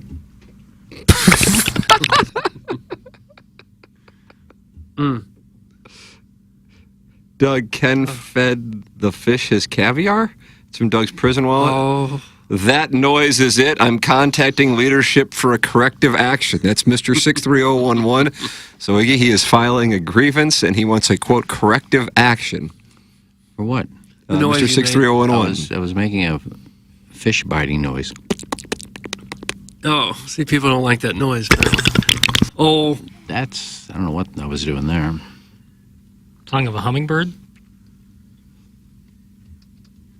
I don't know, I haven't seen him in a while. Fish-human inbreds are running wild around Revis Barracks proper. They're draped in tap-out garb and slowly moving west along the meth Silk Road. That's some glove blogger Tom Draven. They're half human, half trout? Oh, there's a meth Silk Road down south? And they're at Revis Barracks right now? Where's that? It's like the Asian carp that, you just start with one or two of them. Next thing you know, you got 1,000 of them jumping right into the boat. Now, I will say, you're right, when I said nobody kills fish. If you catch an Asian carp, you're supposed to, throw them in the woods. You're not supposed to throw them back in because they're evasive. You're not supposed to invasive. Yeah. They shouldn't be there. So they do tell you if you catch one, just throw it in the woods or throw it somewhere out of the lake. But if you attempt to have sex with it, you can go to jail. Yeah, you can kill it. You just can't have sex with it. Yeah, that makes sense. You've seen that video of people in boats and rivers, and the fish are jumping all up and down into the boat. Oh, yeah, absolutely. Yeah, those are Asian carp. Yeah, somebody brought one over here, and they've gone wild. They brought one over here and put it in a lake, in a river, and they just started spawning. They're all over the place now. Yeah. Sex with my wife and her cousin was so good, I don't think I'll ever want monogamy again. I'm a man of 29 and my wife is 27. We've been married for 7 months, and we've always had a wonderful sex life. Her cousin is 25. I hadn't met him before. Him? Breaking ball. I hadn't met him before our wedding day, nor had I ever experienced intimacy with another guy. He's great fun and has always been close to my wife. We have a one-bedroom flat, and he asked whether he could come and stay while he was on a training course nearby. The plan was that he'd sleep on our bedroom floor as there was no room in our tiny lounge. Why don't you get a bigger flat? How's your lounge? I haven't got a lounge. You have a living room? I'd cooked us all dinner, and it was such a hot night. We all got pretty tipsy on the wine quickly. The three of us got on like a house on fire, with the conversation soon turning sexual. This guy's not gay. He even admitted he always wondered what it was like to go with a man. No. Foreshadowing. I told him I'd always been happy with women, but was open to new experiences. I think the conversation turned us all on, so when we went to bed, my wife made a beeline for me, and we kissed while her cousin watched. No. So she's actually going to have sex with her cousin. He definitely is. It felt completely natural when he joined us in bed and started kissing me until we all enjoyed a new kind of sex with one another. No. I've never felt so turned on. This is one of the Kennedys now. My wife enjoyed it too, and she's asked her cousin to join us again next weekend. I never thought I was gay. Well, you are now. Certainly curious. Deidre's got to respond. There was no question. It was just like a little fun anecdote. Yeah. Deidre writes, "Perhaps you are." So now it sounds like we're on the schoolyard. And here's my surprise pack. My guess is that the alcohol allowed you to feel confident enough to accept that initial kiss, which led you to being bi-curious. Some couples love threesomes, but you need clear boundaries about what is and what is not acceptable as a starting point. So often feelings of jealousy kick in. One partner starts having romantic feelings for the third person, and insecurity can become an issue. Also, as this man is family. Yeah. That's in the third sentence, not the first. You don't want a fallout which ripples out throughout the extended family. If you're going to bring third parties in your relationship, it'd be better for you to treat this experience as a one-off with your wife's cousin, and then read my support pack called Thinking of a Threesome before you take the next step. Doug, have you gotten the Thinking of a Threesome support pack? I have, and it's prevented me from delving into the threesome community. Another title for that pack could be, Are You Gay with a Cousin? CBS Sports 920, we're gayer than you. See, to me, sex with the cousin is worse than sex with the trout. Wow. Flip that off. No, second cousin. But it's his wife's cousin. So if his wife doesn't have sex with her cousin, but her husband has sex with her cousin is anything. But his wife was in taboo. there. His wife was in there with him. I know, but I don't know. But it didn't necessarily say that she was having sex with her cousin. No, it's just bad if you want your cousin to watch you. Is it? No, it's worse if the cousin's in there. It's worse than having sex with your cousin? Well, you're already thinking about it.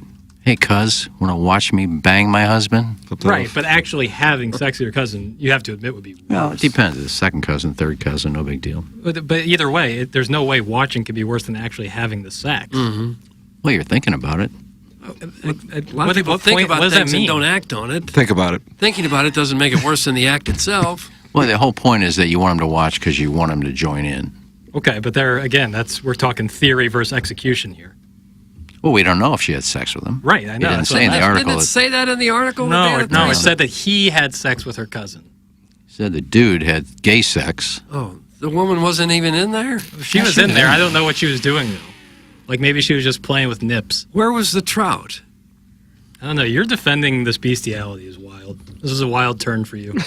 Not defending it. I'm saying for what we do to fish, that should be the least of our worries. It's what happens to a trout after you catch it. All right, well, they're going to put this Aussie woman in jail, and you're just going to sit here and let it happen? I'll go Yeah, down I'm there sure and if the defend trout could talk, if the trout could talk, and you asked, would you rather this lady have sex with you, or would you rather just beat you in the head and throw you back in the water? I'm sure Or you'd take eat the you. sex. Or being eaten.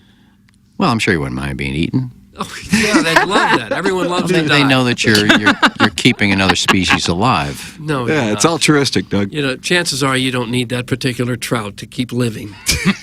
It's a load-bearing trout, literally. Well, I always say, if you're not going to eat the trout, please throw it back in the water. Well, you're a real sportsman. Nice little PSA there at the end. Doesn't everyone do that? Unless they're eating them. Well, they do, but they think they're going to eat them. They take them home, put them in the freezer, and the next thing you know, 2 years later, you got 7 frozen trout in your icebox, and you throw them away because they're no good. So if you know you're going to eat it, take it home. If you don't think you're going to eat it, throw it back. I very rarely keep any fish I catch. Guys, you are trying to argue about having sex with your cousin with someone who's had sex with their aunt. You're not going to win this battle. That's from Hoosier Daddy. Yeah.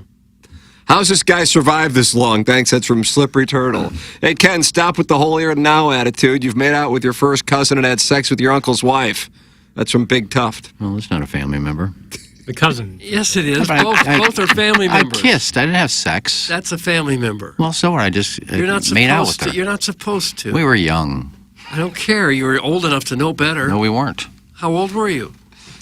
16? That's old enough. Old enough to know. 15, maybe? Old enough to know. Yeah. If you told me you were 2, I'd say, well, maybe you didn't know. At 16, you know, you're trusted to drive an automobile. You're trusted to make decisions like that as well. Well, it wasn't a decision like, we're cousins. Should we make out? Well, there should have been that. There should have been that How thought is that process. not the first and last thing that was asked? Because we didn't think there's anything wrong with it. Hey, let me tell people about Mentality. And then we got the Design Air Heating and Cooling email today. Mentality is online at lowtusa.com. Low energy, low motivation, weight gain, muscle loss. You're tired all the time, feeling anxious, moody? Well, check out Mentality today.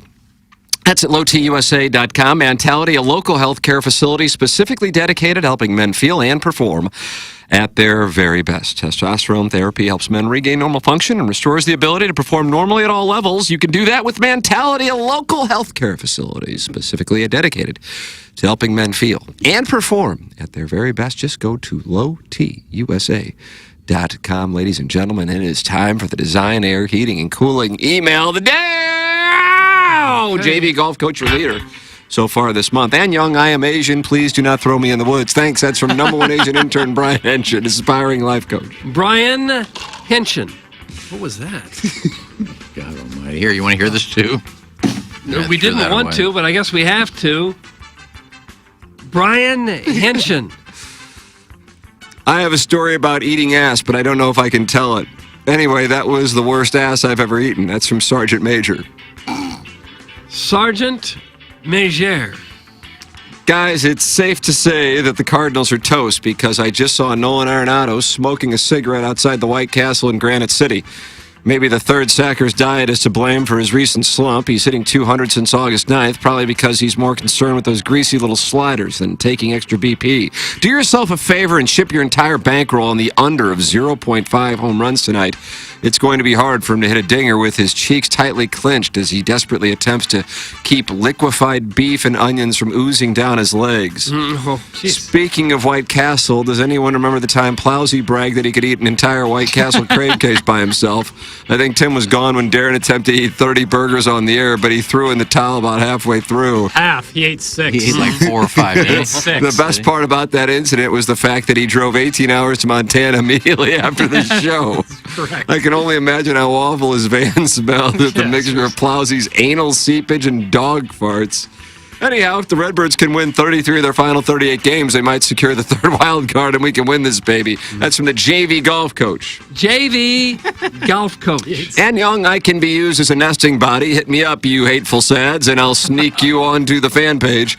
Thanks, and see you on the Reddit. Just kidding, I have self-esteem. That's from #1 Asian intern Brian Henshin. The one caveat to my nesting services is you have to sign up for my pyramid scheme. I mean life coaching services. It's not a pyramid scheme. You just sign up a bunch of your friends who sign up a bunch of their friends, and then everyone gives me a cut. So yeah, it's more of a three-dimensional triangle than anything. Brian Henshin. Brian Henshin, point 2. Good morning, guys. All this talk about nesting bodies made me wonder, could we come up with a questionnaire to determine if someone is a nesting body or not? Let's see. Number 1, do you have difficulty making mud, or is your hot mud more liquid than solid? Number 2, are you as tired as Iggy is all the time? Did your Aunt Judy start talking about asparagus brine out of nowhere? Does Uncle Chuck's crotch shots of Roller Grill haul not quite match the hog you remember? Is Grandma Sue suddenly obsessed with cuckolding? If so, you may be a victim of a nesting body. If that's the case, deal with it like a fan page legend and spend entirely too long on an expose that nobody gives an S about anyway. If you want this life, it's not too hard to get it. Chaps Go Die, Eugene Levy's Brown Bush. Brow Bush, Brown Bush either way. P.S. Does anyone want to go see Cream and Save Charles with me? I don't have tickets, but I've asked for some. If I don't get them, you're buying, but it should be a fun show. Doug, that's Eugene Levy's Brow Bush. Eugene Levy's Brow Bush. I think Cream retired in like 1972, I think. Sadie Hawkins, Doug, the Cardinals were idle and remain 5 games back from the third wild card. Meanwhile, Obie Clark's defeated Patios to win the 3rd annual Tito's Kickball Tournament in Tower Grove Park. Jamie Vardy scored for newly promoted Leicester City to earn a draw against Tottenham Hotspur. The Blues have acquired Philip Broberg and Dylan Holloway after Edmonton's deadline to match the offer sheets has expired. Ken don't care about hockey, but he did show the full 13-minute Hawk Tua video to his neighbor last night.